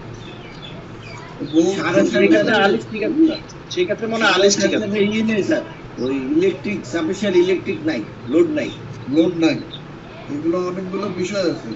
তারপরে আমি আমার অনেকগুলো লাইন টাইমের জেনারেটরের অনেক কিছু সেটা আমার প্রি সেট করা আছে। আমাদের ওই জেনারেটরটা আছে না নিচে খাই ফেলেছে। একটা আছে, একটা তো বেঁচে, একটা আছে। ওকে, কোনটা আছে? আমি যেটা আনছিলাম ওইটা আছে না? না, আমরা যেটা নিয়ে এসেছিলাম ওইটা বেঁচে দিছে, আর আগে জেনারেটর যেটা লাগলো ভালো ওটা আছে বেঁচে জেনারেটর, ওটা ডিএমসি আলোটা বিক্রি করছে। জি ডিএমসি এটা বিক্রি হয়েছে। স্যার আলিস সেন্টারে টার্গেট করেন। এখনো যদি আমরা শুরু করি, অন্তত পক্ষে আলিস সেন্টারের জেনারেটর থেকে যেভাবে পাচ্ছিল সেই জিনিসগুলো তো পাবো, তাই না? হ্যাঁ তা তো বটে। আলিসই টার্গেট করেন স্যার। হ্যাঁ, ওইটা মানে এখন কি আপাতত বসার একটা জায়গা তো লাগবে। জি জি এটা এখন ওই চেয়ারম্যান সাহেবরা বলছিল আপনারা ডাকবে 2-3 দিন পরে, শায়দ সেটা চেয়ারম্যান স্যার মনে ভুলে গেছে, সে আলিস সেন্টারে গেছিল দুপুর 12টার দিকে, তার 4-5 দিন পরেই। না ডাকলে চুপ করে থাকে। জি এই জন্য কিছু বলি নাই। না, না, ঠিক আছে। আর যদি মানে এখন মানে কি বলে আপাতত যেখানে যে যে আসি ওইভাবে যেটা বলছেন ওইভাবে চালান দেখি। আমি জানি এইভাবে বাসায় বসে ওইভাবে হয় না, একটা প্রাতিষ্ঠানিক একটা ব্যাপার থাকে। আমরা আসি বাইরে সেটা ভিন্ন, কিন্তু যে ওইখানে কিছু কাস্টমার সার্ভিস, কিছু দু একজন লোক আসবে, কোন একটা জটিল বিষয় নিয়ে আসবে, তখন এগুলো লাগবে। আমাদের যে লোকজনের যে কাগজপত্র যেগুলো, সেগুলো কি এখনো ওই রুমে আছে জানেন কিছু? যার কোনো কাগজপাতি নাই স্যার, এগুলি বিক্রি হয়ে গেছে, কোনো কাগজ নাই। আমি একদম 100% খোঁজ নিছি, কোনো কাগজ নাই। সব কাগজে ওই কাগজওয়ালার কাছে মাপ হয়ে ওজন দরে বিক্রি হয়ে গেছে। আর কিছু বেচার আসছিল না মনে হয়, শেষ পর্যন্ত কাগজগুলো বিক্রি করছে। না না, অনেক কিছু বিক্রি, আর কিছু নাই, কিছু নাই, কিছুই নাই, আমি বলি কিছুই নাই। এটা তাদের কাছে কাগজ, কিন্তু আমাদের এই কাছে জন্য অনেক আমার কিছু মনে হয় অ্যাকশন কি ওইখানে না ঢুকাই ভালো। আমাদেরকে আর কোথাও কম্পিউটার যদি গুলি বেশি না আপাতত একটা মানে 4-5 জন বসার মতো একটা জায়গা হয় তাহলে যথেষ্ট। আচ্ছা, এই ক্ষেত্রে স্যার আমাদের কি মাহতাবে কিন্তু জায়গা আছে কিনা, মানে ফ্লোর খালি আছে কিনা আমাদের কিনা? নো, আপনি বসতে পারবেন না, আপনার মাথা চুলকিরা করবে। কোথায় এসে আপনার সাথে আলগা পাচাল করবো ইনফরমেশন নেওয়ার জন্য, এই ব্যাপারে আলোচনা করবো আগে। মাহতাবের একটা দৃশ্য দেখলাম সেদিন, ডিএসটিসির হল রুম ছিল না? ওটা পরে এগুলো আলগা পাচাল করে লাভ নেই, আমরা আমাদের কাজগুলো কাজ করি। আমার এখানে দেখা যাচ্ছে মিটিং এর সময় আসার 6 মিনিট। আমি এখন অন্য একটা বিষয়ে একটা আলোচনা করতে চাচ্ছি। আমরা যদি টাইম শেষ হয় আমি আবার ঢুকবো। হ্যাঁ, তো ওই যে অনেকের ফোন দিচ্ছে, আমাদের সাহেবকে আজকে কয়েকজন ফোন দিচ্ছে, প্রায় 4-5 জন ফোন দিয়ে ফেলছে। মূল উদ্দেশ্য হইতেছে তারা ডিএমসিএসএল এর বিষয়ে, কারণ অনেকে নির্বাচনে দাঁড়াইছে, তারা তার ভোটার বা যাই হোক তাদেরকে ইনফ্লুয়েন্স করার জন্য, তার ডাটা ভেরিফাই করার জন্য চেষ্টা করতেছে। ওদিকে ডিএমসিএসএল যে কি যেন ওর নাম, ওই যে আজম আলী আজম আলী হয়তো তার চাচ্ছে যে তার লোকজন থাকুক, ভোট দেন, এবং তাদের ভেরিফাই করার জন্য তাদের লোকজনকে সাপোর্ট দিচ্ছে। আবার কেউ কেউ ফোন দিচ্ছে তার সে নির্বাচনে দাঁড়াবে, তার একটা ইনফ্লুয়েন্স করার জন্য, সে সাপোর্ট নেওয়ার জন্য আমাদের অনেকেরই ফোন দিচ্ছে, আমাকে দেয় নাই। আচ্ছা, এবং এইরকম যদি আপনাদের কাছে আসে, সরাসরি এই ধরনের কোনো সাপোর্ট আপনারা দিবেন না। আমি আবারও বলি, কোনো সাপোর্ট দিবেন না। রনি কি দিচ্ছেন আমি জানি না, কিন্তু আমি বলতেছি দিবেন না। এই ধরনের সাপোর্ট দিতে গেলে ডিএমসিএসএল রিলেটেড, অন্য কিছু না। আমার কাছে দুইজন আসছিল, আমি বলছি যে আমার কাছে কোনো তথ্য নেই। না, আপনি বলবেন যে যাই চান আপনি আমার কাছে আছে নাই, এগুলো আমি আপনি কেন বলবেন? আপনি এমডি সাহেবের দিকে দেখাই দেবেন যে ভাই আমি আপনার কথাতে কিচ্ছু করতে পারবো না, একটা স্টেপও দিতে পারবো না, কিন্তু আপনাকে যেতে হবে রফিকুল আমিনের কাছে। আর আমাকে আজম ভাই ফোন, আমার সাথে, তাই না? আজম ভাই বলছে যে প্রতিটা আপডেটে নাকি 1,500 টাকা করে টাকা নিচ্ছে। 1,500, এই জন্য আমি এইটার ব্যাপারে কথা বলি না। এবং সম্ভবত তারা আটকে গেছে কোথাও বা সমস্যা হচ্ছে। তো দু একজন আপনার মানে সোজা কথা আটকাইছে কোথাও বা যে কোনো কিছু হোক, কিন্তু ঘটনাটা শুরু যখন করছে তখন তারা আমার কাছে আসেন না, আপনার কাছে তো আসে নাই যে এরকম করতে চাচ্ছি হেল্প করেন, তখন একটা পসিবল সিস্টেমেটিক ওয়েতে আসার প্রয়োজন। যেহেতু সেটা করে নাই সেহেতু সেটা দরকার নেই। সুতরাং কেউ কোনো ফোন টোন দিলে, আইটি রিলেটেড কেউ কোনো কথা বললে আপনার কি, আপনি হ্যাঁও না নাও না, আপনি বলতে স্যারকে বলেন, এমডি স্যারকে বলেন। আপনার আমার কাছে কেন বলেন? ওই জায়গায় বললেই তো আপনার সব সমস্যার সমাধান হয়ে যাবে। মারিয়া খাতুনকে বলে রাখেন স্যার বেশি করে। তাকে মারিয়া খাতুন, মারিয়া আক্তার। মারিয়া খাতুনের কাছে ফোন আসছে বেশি।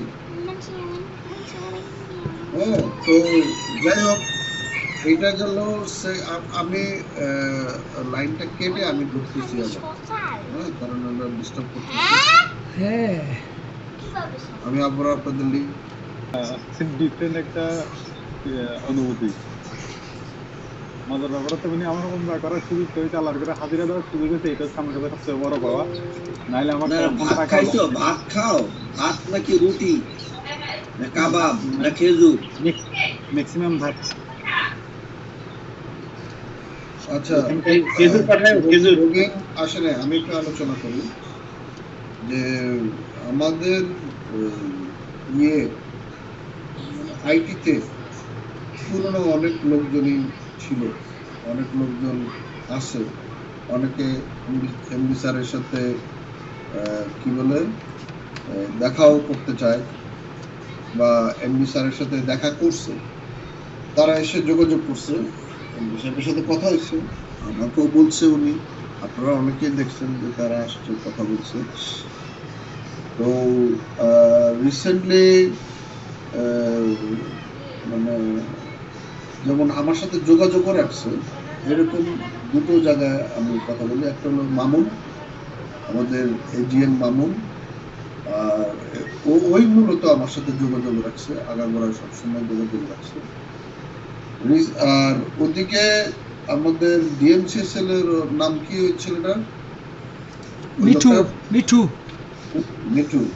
মিঠু আজকে শাহেদকে ফোন দিয়ে কি বলতে, শাহেদ একটু শেয়ার করেন, তারপরে আমি বলি। জি, ওনাকে খুরশেদ ভাই ডিএমসিসিএল এ যাওয়ার জন্য বলছিলেন, যেহেতু খুরশেদ ভাই ডিএমসিসিএল এর ট্রেজারার ছিলেন, তো সেই হিসাবে বলছেন যে আমাদের একটু সাপোর্ট দরকার, আপনি যদি একটু আমাদের অফিসে আসতেন। পরে মিঠু ভাই ওইখানে গেছেন, যাওয়ার পরে আজম ভাই একটু ভাবসাব নিয়েই ছিলেন। পরে মিঠু ভাই বলতেছে আমাকে ডাকলেন তাহলে কিসের জন্য? পরে মিঠু ভাই দেখে যে তাকে কিছুই বলে না। পরে মিঠু ভাই পাশের রুমে গেল, দেখে ওখানে সবাই আছে, মোশাররফ, তারপর আর অন্যান্য টিম সবাই থাকে। তো কি করতেছে, আপনার এই তথ্য হালনাগাদ করতেছে। তো মিঠু ভাইকে মোবাইল দিয়ে বসাই দিছে যে আপনি এগুলো একটু হালনাগাদ করে দেন। তো মিঠু ভাই বলতেছে যে আপনারা এখানে কাজ করতেছেন, তো এই বিষয়টা কিভাবে কি করলেন, ওয়েবসাইটের মাধ্যমে সফটওয়্যার আপডেট করতেছেন, তো এই বিষয়টা নিয়ে তো আমার সাথে একটু কথা বলার দরকার ছিল। তখন আজম আলী নাকি বলছে যে এটা আমার ছেলে কাজ করতেছে, ও একটা বড় কোম্পানির এমডি, তো ওই ভালো জানে এটা ওই করতেছে। তো সে যে ডিএমসিসিএল ছিল সেটা সে পরিচয় দিছে তো সেইভাবে তাকে ওইভাবে রেসপেক্ট করে নাই। তো যাই হোক, পরে মিঠু ভাই ওখান থেকে বের হয়ে গেছে। পরের দিন আবার ফোন দিছে যে আপনি চলে গেলেন, একটু আসলেন না, তাহলে একটু অফিসে আসেন। সে ওই দিন আর যায় নাই। আবার 2 দিন পরে আবার ফোন দিছে। তারপরে সে ওই এলাকাতেই যাচ্ছিল, পরে চিন্তা করলো যে একটু ঘুরে আসি। পরে সে গেছে, যাওয়ার পরে আবার তাকে সেই কাজগুলি আবার করতে দিছে।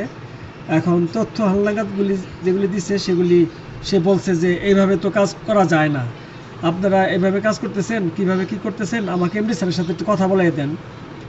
তখন আজম আলী বলছে ঠিক আছে, তাহলে আপনাকে নিয়ে যাবো নি, আর আপনি ছেলের সাথে একটু কথা বলাই দেন, উনি কীভাবে কী করতেছে আমি একটু আলোচনা করি। তো সে নাকি বলছে না, অনেক সময় পায় না, অনেক ব্যস্ত, ওর সাথে এভাবে কথা বলা যাবে না। তো যাই হোক, পরে দুপুরবেলায় লাঞ্চের সময় হয়েছে, আপনার আজম আলীর ছেলে আসছে। আজম আলী ওনার ছেলের জন্য নাকি বিরিয়ানি আনছে, আর ওনাদের জন্য নাকি রুটি নিয়ে আসছে। তো এটা উনি জানতো না। পরে ওনার ছেলে নাকি কোনো ক্রমে বিরিয়ানি খাবে না, সেই বিরিয়ানিটা নিয়ে আসছে ওনাদের কাছে। তো বেলায়েত ভাই বলতেছে আমি একাই কি বিরিয়ানি খাবো? তখন এখানে তো খোরশেদ ভাই আছে, তারপরে অন্যান্য আরও লোকজন ছিল। পরে সে তাদের জন্য বিরিয়ানি আনছে, খাইছে। পরে যখন শুনছে যে বিরিয়ানিটা তার ছেলের জন্য আনছিল, তখন সে মনে খুব দুঃখ পাইছে। পরে সে ওইখান থেকে চলে আসছে, বলছে যে আমি ওর দিকে যাবই না। তারপরে ওই সে আবার মামুন ভাইয়ের সাথে যোগাযোগ করছে। মামুন ভাইও বলছে যে এইভাবে সার্ভিস দিয়েন না, এমডি স্যার যে পর্যন্ত কাজ না করে এইভাবেই থাকেন। এই হচ্ছে সর্বশেষ অবস্থা আর কি। তো বুঝতে পারছি। এবার আমি বলি, বেলায়েত ওর ডাক নাম হচ্ছে মিঠু, ওর নাম হচ্ছে বেলায়েত। বেলায়েতের কাছ থেকে একবার কিন্তু আমরা ডাটা চাইছিলাম, ডিএম চেয়েছিল ডাটা, সে আমাদেরকে দেয় নাই। পরে অনেক রিকোয়েস্ট করার পরে সে পিডিএফ আকারে দিছিল, যেই তথ্যটাই আমরা গভর্নমেন্টকে দিছিলাম, এবং একসাথে আমরা বোধহয় 100 না 50টা করে অনেকগুলো বই বানায় আমরা পরবর্তীতে আজম আলীকে 100 পেজ, মোট 87টা বই বানাইছিলাম। হ্যাঁ, এই দিছিলাম, এবং সম্ভবত এখন এই পেজগুলি ধরে দেখে বোধহয় ওদের সাপোর্ট বা ভেরিফাই করে দিচ্ছে। তো ঘটনা হইতেছে যে এইভাবে যখন ওইটা আমার কাছে শেয়ার করে, তখনও আমি ওকে বোধহয় সম্ভবত আমার ফিগারটা রনি বলতে পারবো, আমি 5,000 টাকা ভাউচার করে কিন্তু ওকে দিছিলাম একটা অর্ডার। হ্যাঁ 5,000 টাকা ভাউচার আছে আমার কাছে। ওকে, ওইটা আমরা তখন তাকে দিছিলাম, কিন্তু আমরা তাকে হতাশ করিনি। তো পরবর্তীতে ডিএমসিএসএল যখন ওরা একবার চালু দিতে গেল, তখন আমাদের সাথে না যোগাযোগ করে ডিএমসিএসএল এর অ্যাকাউন্ট্যান্ট কি যেন নাম, ওই লোক সহকারে পরে এই বেলায়েতরা আবার ডাকলো। বেলায়েতরা যখন ডাকলো, এটা শুরু করতে চাইলো তারা, বেলায়েত তখন বলল যে আমাকে 5 লাখ টাকা দিতে হবে এটা ডাটা নিতে গেলে, কারণ আমি একদিন সাফার করছি, আমার তো খোঁজ খবর হয়নি, ইত্যাদি। এবং এমডি সাহেবের কাছে নেওয়ার পরে এমডি সাহেবের কাছেও নাকি সেই কথাটা বলছে, এবং এইটা সম্ভবত এমডি আমার কাছে এমডি আমাকে নিজেই বলছে যে হ্যাঁ, এটা আমাকে প্রথমে বলছে আজম আলী, যে এমডি স্যারের সামনে সেই কথাটা বলছে। আবার এমডি আমাকে বলছে যে এটা কেমন কথা, যে ওকে নাকি 5 লাখ টাকা দিতে হবে। আমি তখন তাকে বলছিলাম আচ্ছা ঠিক আছে, আমি একটু বেলায়েতের সাথে কথা বলছি। বেলায়েতকে আমি ফোন দিয়ে একদিন আমি আলিস সেন্টারে আনছিলাম। আলিস সেন্টারে আনার পরে তখন বেলায়েতকে আমি জিজ্ঞেস করলাম, আচ্ছা আপনি নাকি এমডি সাহেবের এরকম একটা কথা বলছেন? তখন বেলায়েত আমাকে বলতেছিল যে আমি তো বলতেই পারি, আমি তো চাইতে পারি না, আমি এতদিন যাবত আছি। তখন ও যখন ওই কথাটা বলছে, আমি তো চাইতেই পারি। আমি ওর মুখের দিকে তাকাই নিলাম যে এইরকম কথা তো আমরা কেউ কোনদিন বলতে পারি না এমডি স্যারের সামনে দাঁড়ায়, যে ঈদ করতে পারি নাই, কিন্তু কখনো বলি না যে আপনি টাকা দিবেন, কমিটমেন্ট করে দিলেন না, কাজ করবো না কেন, এরকম কথা কি কখনো বলছি? অনেকবার বেলায়েত যখন এই কথাটা আমার কাছে স্বীকার করলেন যে হ্যাঁ আমি তো চাইতেই পারি না, আমি তো আর হ্যাঁ না কোনো উত্তর আর দিই না। আমি ঠিক আছে থ্যাংক ইউ, মানে চলে গেছে। এরপর আর আমার সাথে কোনো দিনে দেখা হয়নি। ফেসবুকে হচ্ছে তার সাথে দেখি, তার পোস্টিং দেখি, আমি কোনো কমেন্টস করি না, কোনো কিছু জানতেও চাই না, কোনো ফোনও দিই না। আমাকে মামুন ফোন দিয়েছিল যে বেলায়েত ছেলেটা ভালো, বেলায়েত ছেলেটাকে আমি ওদের নিয়ে কাজ করতে চাই, ওর কাছে ডিএমসিএসএল অনেক কিছু আছে। আমার সাথে এটা গত এক সপ্তাহ আগে মামুনের সাথে কথা। আমি বলছি যে না, আমি ওকে নিব না, ওর সাথে আমি কাজ করবো না, আমি এটা বললাম। ওকে একবার, ওর তো এই অবস্থা, আপনি কি জানেন যে সে এই কথা বলছে, এমডি সাহেবকে সে এই কথা বলছে, তো তাই নাকি? হ্যাঁ, সে এমডি সাহেবকে বলছে, আমার সাথে তার কোনো শত্রুতা নাই, কিন্তু যেই কোম্পানির এমডির সাথে সে এরকম মানে এটা এক ধরনের ব্ল্যাকমেল, যে তার কাছে ডাটা আছে, সে যারা কাজ হবে না বা তার দিলে এখন এত টাকা দিতে হবে, এতদিন সে স্যাক্রিফাইস করছে, এই করছে। তো এইভাবে কেউ কথা বললে সে কি তার সুষ্ঠুভাবে কাজ করার কথা বলে? আমি তার নিয়ে কিভাবে কাজ করবো এরকম একটা লোকের সাথে? সে যদি ডিএমসিএসএল এ করতে থাকে করুক, ওইখানে আমি নিয়ে এটা নিয়ে মাথা ঘামাতেছি।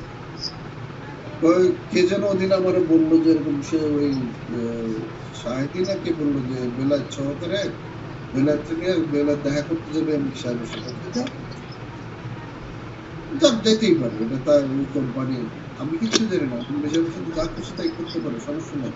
কিন্তু এরকম লোকের সাথে আমি কাজ করে অভ্যস্ত না, যার মানসিকতাটা এইরকম।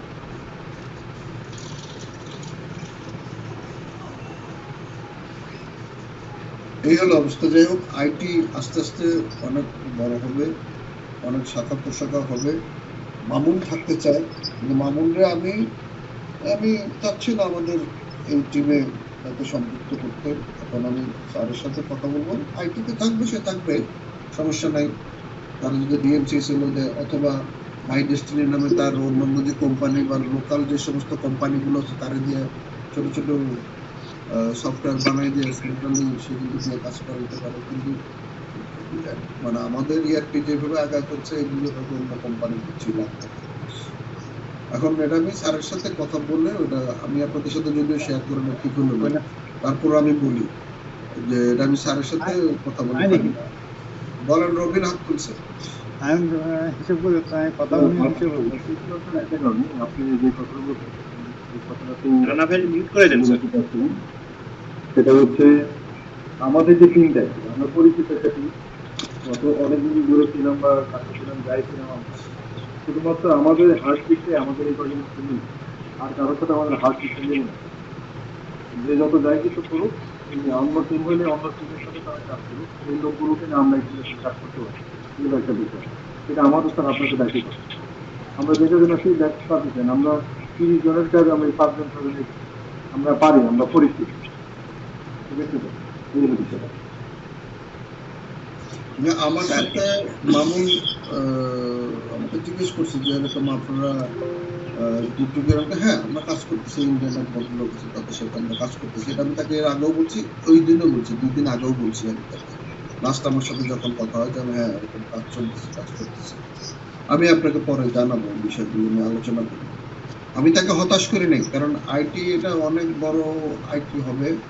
যদি আমার বিজনেসটা আমি এখনো যদি বলি, কারণ আমরা তো এখনো লাইসেন্স পাইনি, যদি আমরা কাজ করে যাচ্ছি আর ভিতরে ভিতরে যদি সাব কতটুকু আগাইছি তা তো জানি না গভর্নমেন্টের কার সাথে কিভাবে কথা বলছি।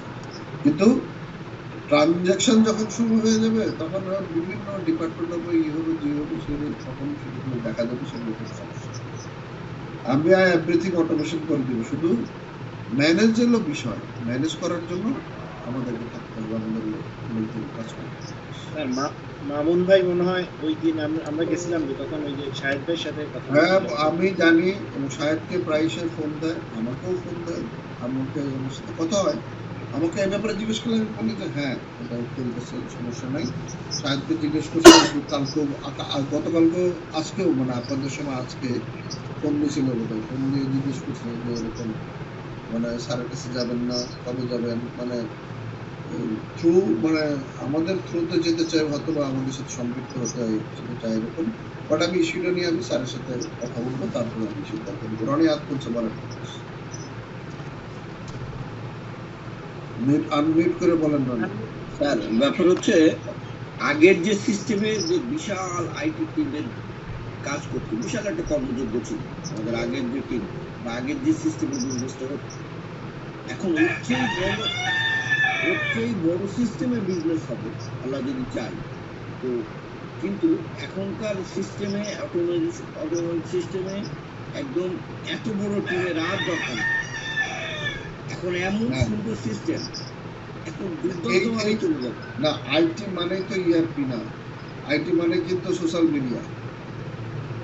আপনি জানেন কি না, এত বড় যদি মানে সোশ্যাল মিডিয়া সাবজেক্টের উপরে এখানে লেখাপড়া করে, সোশ্যাল মিডিয়া সাবজেক্টের উপরে আপনার এখানে হয় মানে এটাকে কি বলে, সোশ্যাল মার্কেটিং, ডিজিটাল মার্কেটিং এর মধ্যে একটা সাবজেক্ট সোশ্যাল মিডিয়া।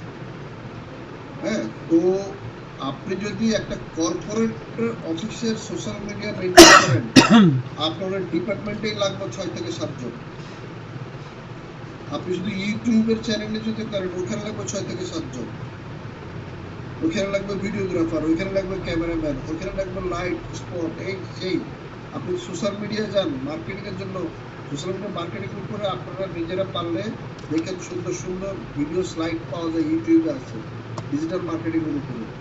দেখেন যে কতগুলো পার্ট এবং তাদের অ্যাক্টিভিটিস কি। আপনি মনে করেন যে পিনাকি বৈশা ওখানে শুধু করে, আপনি কি জানবেন যে কি রাঠোর জানে, ধ্রুব রাঠোর নাকি ইন্ডিয়াতে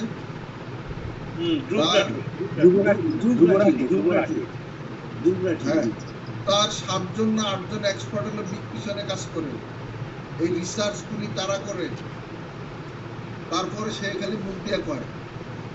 তারপর আবার এডিটর আছে, ভিডিও এডিটর আছে। তো যখন আপনার এই কোম্পানি দাঁড়ায় যাবে তখন এই ট্রেনিং একটা ইস্যু। আমি ট্রেনিং তো এইসব বক্তৃতা সিস্টেম আমি রাখবোই না, আমি এই প্ল্যাটফর্মে নিয়ে আসবো। এগুলো মানুষ টাকা দেবে, অ্যাক্সেস পাবে, টিকিট কাটবে, অনলাইনে টিকিট কাটবে, টাকা পাঠিয়ে দেবো। মানে আমি সব ওই ডোরার ভিতরে ঢুকাই দেবো বা তার নিজের ওয়ালেটে ঢুকাই দেবো সিস্টেম। আমি ওই ট্রেনিং এ যেতে চাই, অ্যাপসের মধ্যে আমি দিয়ে দেবো। এইগুলো ম্যানেজ করার জন্য তো আমার আর একটা টিম লাগবে, তাই না? এটা বিশাল, এটা মানে এগুলো মাথায় আছে, এগুলো এখন পর্যন্ত আসবে সামনে যখন ব্যবসাটা শুরু হবে। কিন্তু ব্যবসা শুরু হওয়ার আগে এগুলো করে ফেলতে হবে, but step by step. Social মিডিয়ার পেজ মানে একটা হলো পার্সোনাল পেজ, আর একটা হলো বিজনেস পেজ, আবার আছে হইতেছে গিয়ে আপনার গ্রুপ, সোশ্যাল মিডিয়ার গ্রুপ আছে একটা, ফেসবুকে দেখে নিই আমি যে কথাগুলো, এইগুলো ম্যানেজের উপর আবার আপনাকে ট্রেনিং দেওয়া লাগবে। এখন আমি যদি অ্যাডমিন হই, আপনাকে আমি এডিটর হিসেবে দিতে পারি, আমি সাহিত্য এডিটর হিসেবে দিতে পারি, তো ওই এডিট করবেন না এদিকে আবার ইআরপি চালাবেন, ওইটার একটা টিমই থাকবে আলাদা, যে এটার উপরে এক্সপার্ট, যে ডিজিটাল মার্কেটিং উপরে লেখাপড়া করে এসে ওরা নিয়ে আমি ওখানে বসে, তুমি এটা চালাও, তুমি এটা দেখো। সে টোটালটাই ম্যানেজ করবে, এডিটর থাকবে 1-2 জন। এডিটরের ফাংশন তো তেমন কিছু না, এডিটরের ফাংশন তো এখন কিছু না, কিন্তু সিদ্ধান্ত নেওয়ার ক্ষমতা কিন্তু তার। এটার রিপ্লাই কি এই হবে, এটা কি এই হবে, এটা কি দেওয়া যাবে কি যাবে না। কারণ যখন একটা মেসেজ যাবে ওই পেজ থেকে, হ্যাঁ, তখন কিন্তু এটা যেমন আমি বলছি না, আমি কিন্তু বলছি যে এমডি সাহেব কেন এত এইভাবে কথা বলবে, সে এক্স এ কথা বলবে। এখন এক্স কিন্তু যেটা সাবেক টুইটার, এক্স কিন্তু এখন আপনারা জানেন কিনা সারা বিশ্বের বড় বড় নেতারা বক্তৃতা এখন এক্স এ দেয়, তাদের কথা এখন এক্স এ বলে, বাকিরা ফলো করে দেখে। এখন ইভেন নরেন্দ্র মোদী পর্যন্ত এক্স ইউজ করে, ফ্রান্সের ইয়ের এক্স ইউজ করে, আমেরিকার প্রেসিডেন্ট এক্স ইউজ করে, টেসলার মালিক এলন মাস্ক, সবাই মালিক তো ওদের মালিক বসে নিজে, সব বড় বড় সবাই এখন এক্স ইউজ করে। তাদের বক্তব্য কোনো কিছু থাকলে সবাই তখন এক্স এ ফলো করে। বাংলাদেশে আসতেছে, হ্যাঁ হ্যাঁ, এলন মাস্ক তো বাংলাদেশে আসতেছে, বাংলাদেশের সাথে স্যাটেলাইট ব্যান্ডউইথ বাধাচ্ছেদ করার জন্য স্টার্লিং দিয়ে কি টেসলার আনবে? হ্যাঁ, টেসলা গাড়ি আসবে না, টেসলা গাড়ি বাংলাদেশ ইনফ্রাস্ট্রাকচার আছে, রেডি আছে, গাড়ি চার্জ দেবেন কি? আমার বাসার পাশে ওইখানে রোডের মধ্যে আছে, চার্জ দেওয়া যায়। রবিন ভাই হাত তুলছে, বলেন রবিন, বলেন।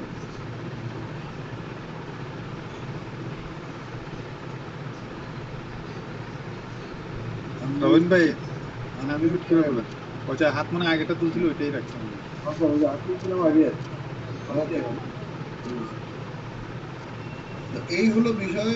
এই জন্য আমি এখন যদি স্যার মানে আইটির জন্য কোনো বসার জায়গায় দেয়, এটা মনে রাখতে হবে যে এটা হবে টেম্পোরারি,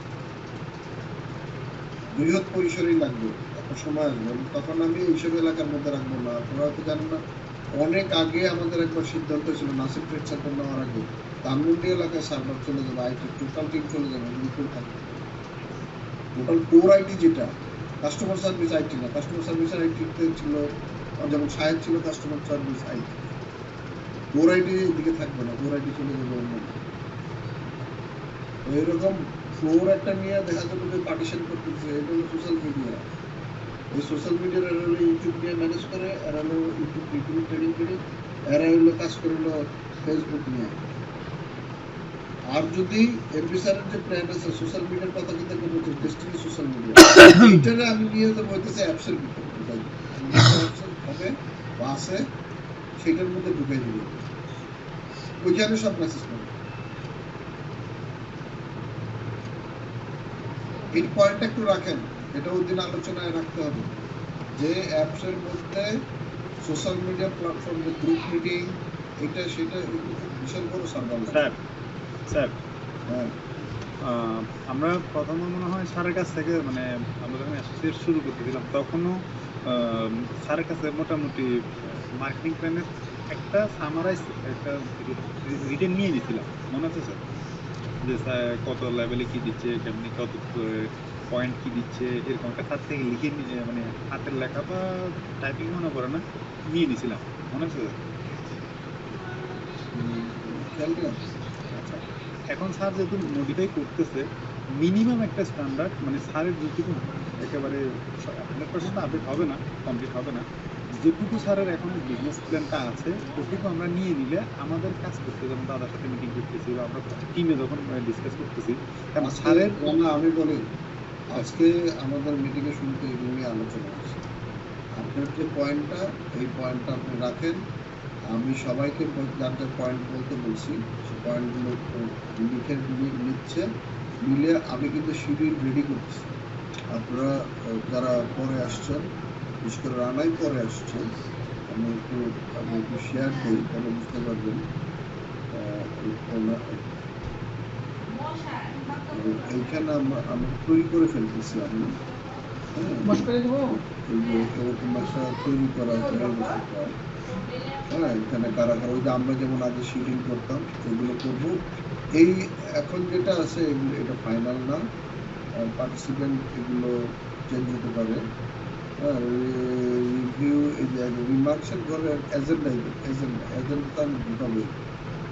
তা আমার মনে হয় রনি একটা কাজ করেন, আপনি যে পয়েন্টগুলো লিখছেন একবার একটু আলোচনা করেন, তাহলে একটু মোটামুটি বুঝতে পারবো পরে যারা আসছে বা আমরা একটু রিভিউ হইলাম।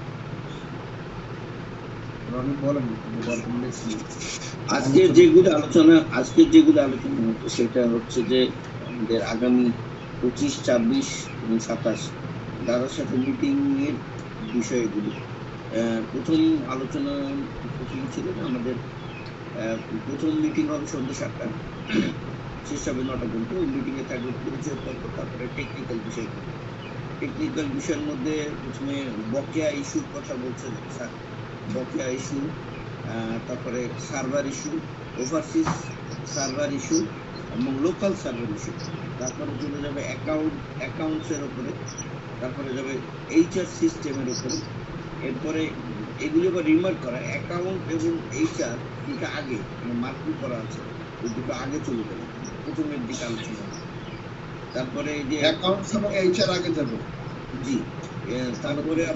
তারপরে আছে যে যেটা শেষে আলোচনা হবে অ্যাপসের মাধ্যমে, সোশ্যাল মিডিয়ার ব্যাপারে, অ্যাপসের মাধ্যমে করার ব্যাপারে। এপিআই এবং এসএমএস নিয়ে ওটা বলা উচিত, ওটা টেকনিক্যালের ব্যাপার, ভালো করে শুনবে, টেকনিক্যাল বলা উচিত। এই টেকনিক্যাল বিষয়ে আলোচনা, টেকনিক্যাল কি আলোচনা হবে সেটা হচ্ছে। আর এপিআই বিষয়টা টেকনিক্যাল। আর মার্কেটিং প্ল্যানের ব্যাপারে যেটা রানা ভাই এই মাত্র বললো সেটা আমি নোট করে রাখছি, সেটা আলোচনা হতে পারে যে কি কি বিষয়ে সেখানে আলোচনা হবে। আর একটা যেটা ইস্যু যেটা ধরা দিল ওটা একটা টেকনিক্যাল বিষয়, তারপরে বলি ওটা এপিআই এর ব্যাপারে, ট্রানজেকশন গেটওয়ের ব্যাপারে আলোচনা বলি। পেমেন্ট গেটওয়ে সিস্টেমের উপরে এপিআই বাংলাদেশি টেলকো কোম্পানি কোনটা হবে এটার ব্যাপারে, এবং পেমেন্ট গেটওয়ে টাকা ট্রানজেকশনগুলি মানে কোন অ্যাকাউন্টে যাবে, মানে কোন অ্যাকাউন্টের সাথে এটা টাই আপ হবে, বেসিক্যালি 2000 লিমিটেড নাকি বিডি ক্যাশ, এটার সাথে একটা আলোচনার বিষয়। আর লাস্ট আলোচনাটা হচ্ছে 27 তারিখে, যেটা 26 তারিখে সন্ধ্যায় অ্যাডভোকেট সোহেলকে নিয়ে যেটা দাদার ব্যাপারে মিটিং হবে, আমাদের আলোচনা করে। এইগুলো আজকে আলোচনা হয়েছে। আচ্ছা, এই পয়েন্টগুলি আমাকে আপনি দিয়ে দেন, আমি শিডিউলের মধ্যে কখন কোথায় আলোচনা হবে কোনটার পরে কোনটা এগুলো আমি দিয়ে দেবো। আরো কোনো পয়েন্ট আছে কিনা, কারা কি নোট করছেন এটা আমাকে এখন বলতে পারেন, তাহলে বোঝা না পারেন। আমি বলেন দাদা ভাই, দাদার বিষয়ে যে পয়েন্টটা, দাদাকে কি মানে নিয়োগ দেওয়া বা এরকম কোনো পয়েন্টে এটা আলোচনা? হ্যাঁ, এইটাই এটা কারণ এখন নিয়োগ না দিলে দাদা ভাই বলতে দেন, আমি সমস্যা আমার মনে লাস্ট যখন নিয়োগ ছিলাম সেটা হচ্ছে 8 জনের মধ্যে একজন ফরেন অ্যাডভাইজার বা ফরেন এক্সপার্ট এভাবে নিয়োগের একটা ব্যাপার ছিল। যখন আমরা প্রথম কাজ করছিলাম তখন দাদাকে নিয়ে যখন নিয়োগের একটা ব্যাপার আসছিল, এটা আমি দৌড়েছিলাম যে অফিসটাতে, আমার একটা নাম মনে হচ্ছে না, প্রবাসী কি একটা যেন অফিস ছিল ওইতেই, আমি রানা ছিলাম 14 তলায় না 13 তলায়। ওটাতে একটা ইয়েতে দিয়ে দিতে হয় আর কি। ওরা বলছিল যে একটা কন্ট্রাক্টে দিয়ে দিলে হয়ে যাবে। এখন আইন কি আছে, বর্তমান আইন যেটা আছে বা আইনের উপর ওটা ইয়ে করতে হবে। আচ্ছা, আমি করি, ওই আমি বিষয়ে করতেছি, আমার কথাগুলো শুনেন, আপনারা জেনে রাখেন। শাহেদ আমার সাথে শেয়ার করছিল এটা। শাহেদ পাইছিলেন কোথেকে এটা? অনলাইনে স্যার। ওকে, বৈদেশিক নাগরিকের সাথে চুক্তি করতে হবে নিয়োগে ইচ্ছুক কোম্পানি, ব্যক্তি এবং কোম্পানির চুক্তিপত্র বিনিয়োগ বোর্ডে দাখিল করে ওয়ার্ক পারমিট নিতে হবে। ইন ব্র্যাকেটে লেখা সাধারণত ওয়ার্ক পারমিট সময় 1 বছরের জন্য দেওয়া হয় এবং ওয়ার্ক পারমিট নবায়নযোগ্য। 3, বৈদেশিক ব্যক্তির ভিসার মেয়াদ ন্যূনতম 60 দিন থাকা অবস্থায় কর অঞ্চল 11 এর 222 নম্বর অফিস থেকে টিন করে নিতে হবে। ভিসা এবং পাসপোর্টের কপি জমা দিন। বৈদেশিক ব্যক্তি পরামর্শক হোক বা কর্মকর্তা পদে হোক তো তাকে কর্মী হিসেবে গণ্য করে এনবিআর, মানে কি কর্মী হিসেবে গণ্য করে, তাই তো? প্রোডাকশন বৈদেশিক ব্যক্তি পরামর্শ হোক বা কর্মকর্তা পদে হোক কর্মী হিসেবে গণ্য করে এনবিআর। প্রোডাকশন বা সিভিল টাইপ কোম্পানিতে 100 জন কর্মীর বিপরীতে 5 জন বিদেশি কর্মী নিয়োগ দেওয়ার অনুমোদন দেওয়া হয়, কিন্তু আইটিতে এই সংখ্যা সুযোগ্য এবং ছাড় দেওয়া হয়। চুক্তি দেশি কোম্পানি এবং বিদেশি কোম্পানির মধ্যে হলে লিয়াজো অফিসে যোগাযোগ করতে হয় না। আমরা এটাও আর কি মানে আমরা মেল মন্ত্রের সাথে করবো না ইয়ের সাথে করবো, যেটা আমাদের সুবিধাজনক সেটা। বিদেশি ব্যক্তি বিনিয়োগকারী হিসেবে চুক্তিবদ্ধ হলে বিদেশি ব্যক্তির ন্যূনতম $50,000 বিনিয়োগ করতে হবে। বিনিয়োগ করি না আমরা, বিনিয়োগ না। বিদেশি ব্যক্তিকে প্রদেয় টাকার পরিমাণ 25 লাখ টাকার কম হলে আয়কর হার 10% এবং এর বেশি হলে 12% পরিশোধ করতে হবে। আচ্ছা, বাংলাদেশের আইটি সেক্টর বা আইটির জন্য এমন বিদেশি পরামর্শ বা কর্মী অনেক কোম্পানি ইতিমধ্যে নিয়োগ দিয়েছে। এখন এই ইনফরমেশনটাই শাহেদ আপনি আবার এই গ্রুপে দিয়ে রাখেন, সবার ইয়ে থাকলো, আপনি এখানে কপি পেস্ট মারেন ওখানে। এইটার উপরেই কথা বলবে হইতেছে সোহেল সাহেব। সোহেল সাহেবের যখন যে ওই টাইম ফ্রেমটা রাখা হবে মিটিং এর, ওই টাইম ফ্রেমে সোহেল সাহেব ঢুকবে, এর আগেও ঢুকবে না, পরেও থাকবে। আর আমি এখানে একটু আলোচনা করিনি, স্যারের সাথে আলোচনা করবো, আপনারা যারা সামনে উপস্থিত থাকবেন দাদা সহ দাদার সাথে বলবেন। সেটা হচ্ছে যদি ক্যাটাগরি থাকে, এখন ধরেন দাদার বিল হলো 2 টাকা, কিন্তু আমাদের ওখানে বলতেছে মিনিমাম 5 টাকা বিল তার স্যালারি হইতে হবে, এইটা আমরা ভিতরে ভিতরে অ্যাডজাস্ট করে নেব, কিন্তু তার এই স্যালারিটা দেখায় সেটা আমরা পরে আমরা অ্যাডজাস্ট করব। কিন্তু সরকারের ট্যাক্স দেওয়ার জন্য শুধু আমাদেরকে এইটা করতে হবে। এবং প্রয়োজনে যদি মনে করেন যে ও আচ্ছা, এখানে একটা পয়েন্ট ভুলে যাবো, আপনি বোধহয় লেখছেন কিন্তু ভুলে গেছি, ওই যে মানে বাইরের সার্ভারের পেমেন্টটা যেন আমাদের কোম্পানির অ্যাকাউন্ট থেকে দেওয়া হয় ফাইনালি, যখন যেটা আমরা ফাইনালি করব তার ওই কার্ড থেকে, কারণ $13,000 বাৎসরিক বোধ আমরা পাই, এইভাবে একটা ওইখান থেকে আমরা পেমেন্ট দিয়ে আমরা করব, এরকম একটা কিছু বা কিভাবে করা যায়। আচ্ছা, আপনি এবং রবিনে যে বললেন যে ওইখানে যাবেন, সেইখানে গেলে ওই ভদ্রলোককে এটা জিজ্ঞেস করবেন যে আচ্ছা, আমরা আমাদের সার্ভারের বাইরে আমাদের বিভিন্ন ওয়েব হোস্টিং দিতে হয়, বা আমরা যে পেমেন্ট দিব সার্ভারে, এটা কিভাবে দিব আমরা? যদি প্রতিষ্ঠান হয়, তার প্রতিষ্ঠান নিয়ে থেকে কিন্তু সেই ডলারটাকে আমরা তাদের ওইখান থেকে দিতে পারি, নাকি আমরা কার্ডের থেকেও ট্রান্সফার করা দেবো? অঙ্কটা খুব সামান্য, কিন্তু আমরা এটা ক্লিয়ার থাকতে চাই, এটা কি জেনে নিব। যদি অন্য কোনো ওয়ে থাকে তাহলে আমাদের জন্য ওয়েল এন্ড গুড, আমরা আরো অনেক কিছুই করতে পারবো ওইটা ব্যবহার করে। ওটা আমি এখন বললাম, ঠিক আছে? আর কারো কোনো বিষয় আছে আলোচনা? মাথা শেষ করে আমার মনে হয় 1 ঘন্টার উপরে 1.5 ঘন্টা হয়ে গেছে। আজকে তো নগদ বন্ধ হয়ে গেল। আজকের জন্য এইটুকুই থাকুক। জি স্যার। আর পরবর্তী আগামী দিন আবার আলোচনা করব। আর আমি এটা গ্রুপে এবং আপনাকে দিয়ে দিচ্ছি। দিয়ে দেন, আমি পরে ওটা ওয়ার্ডে বানায় আমি শেয়ার করে দিচ্ছি। জি স্যার। আল্লাহ হাফেজ। জি, আসসালামু আলাইকুম। আল্লাহ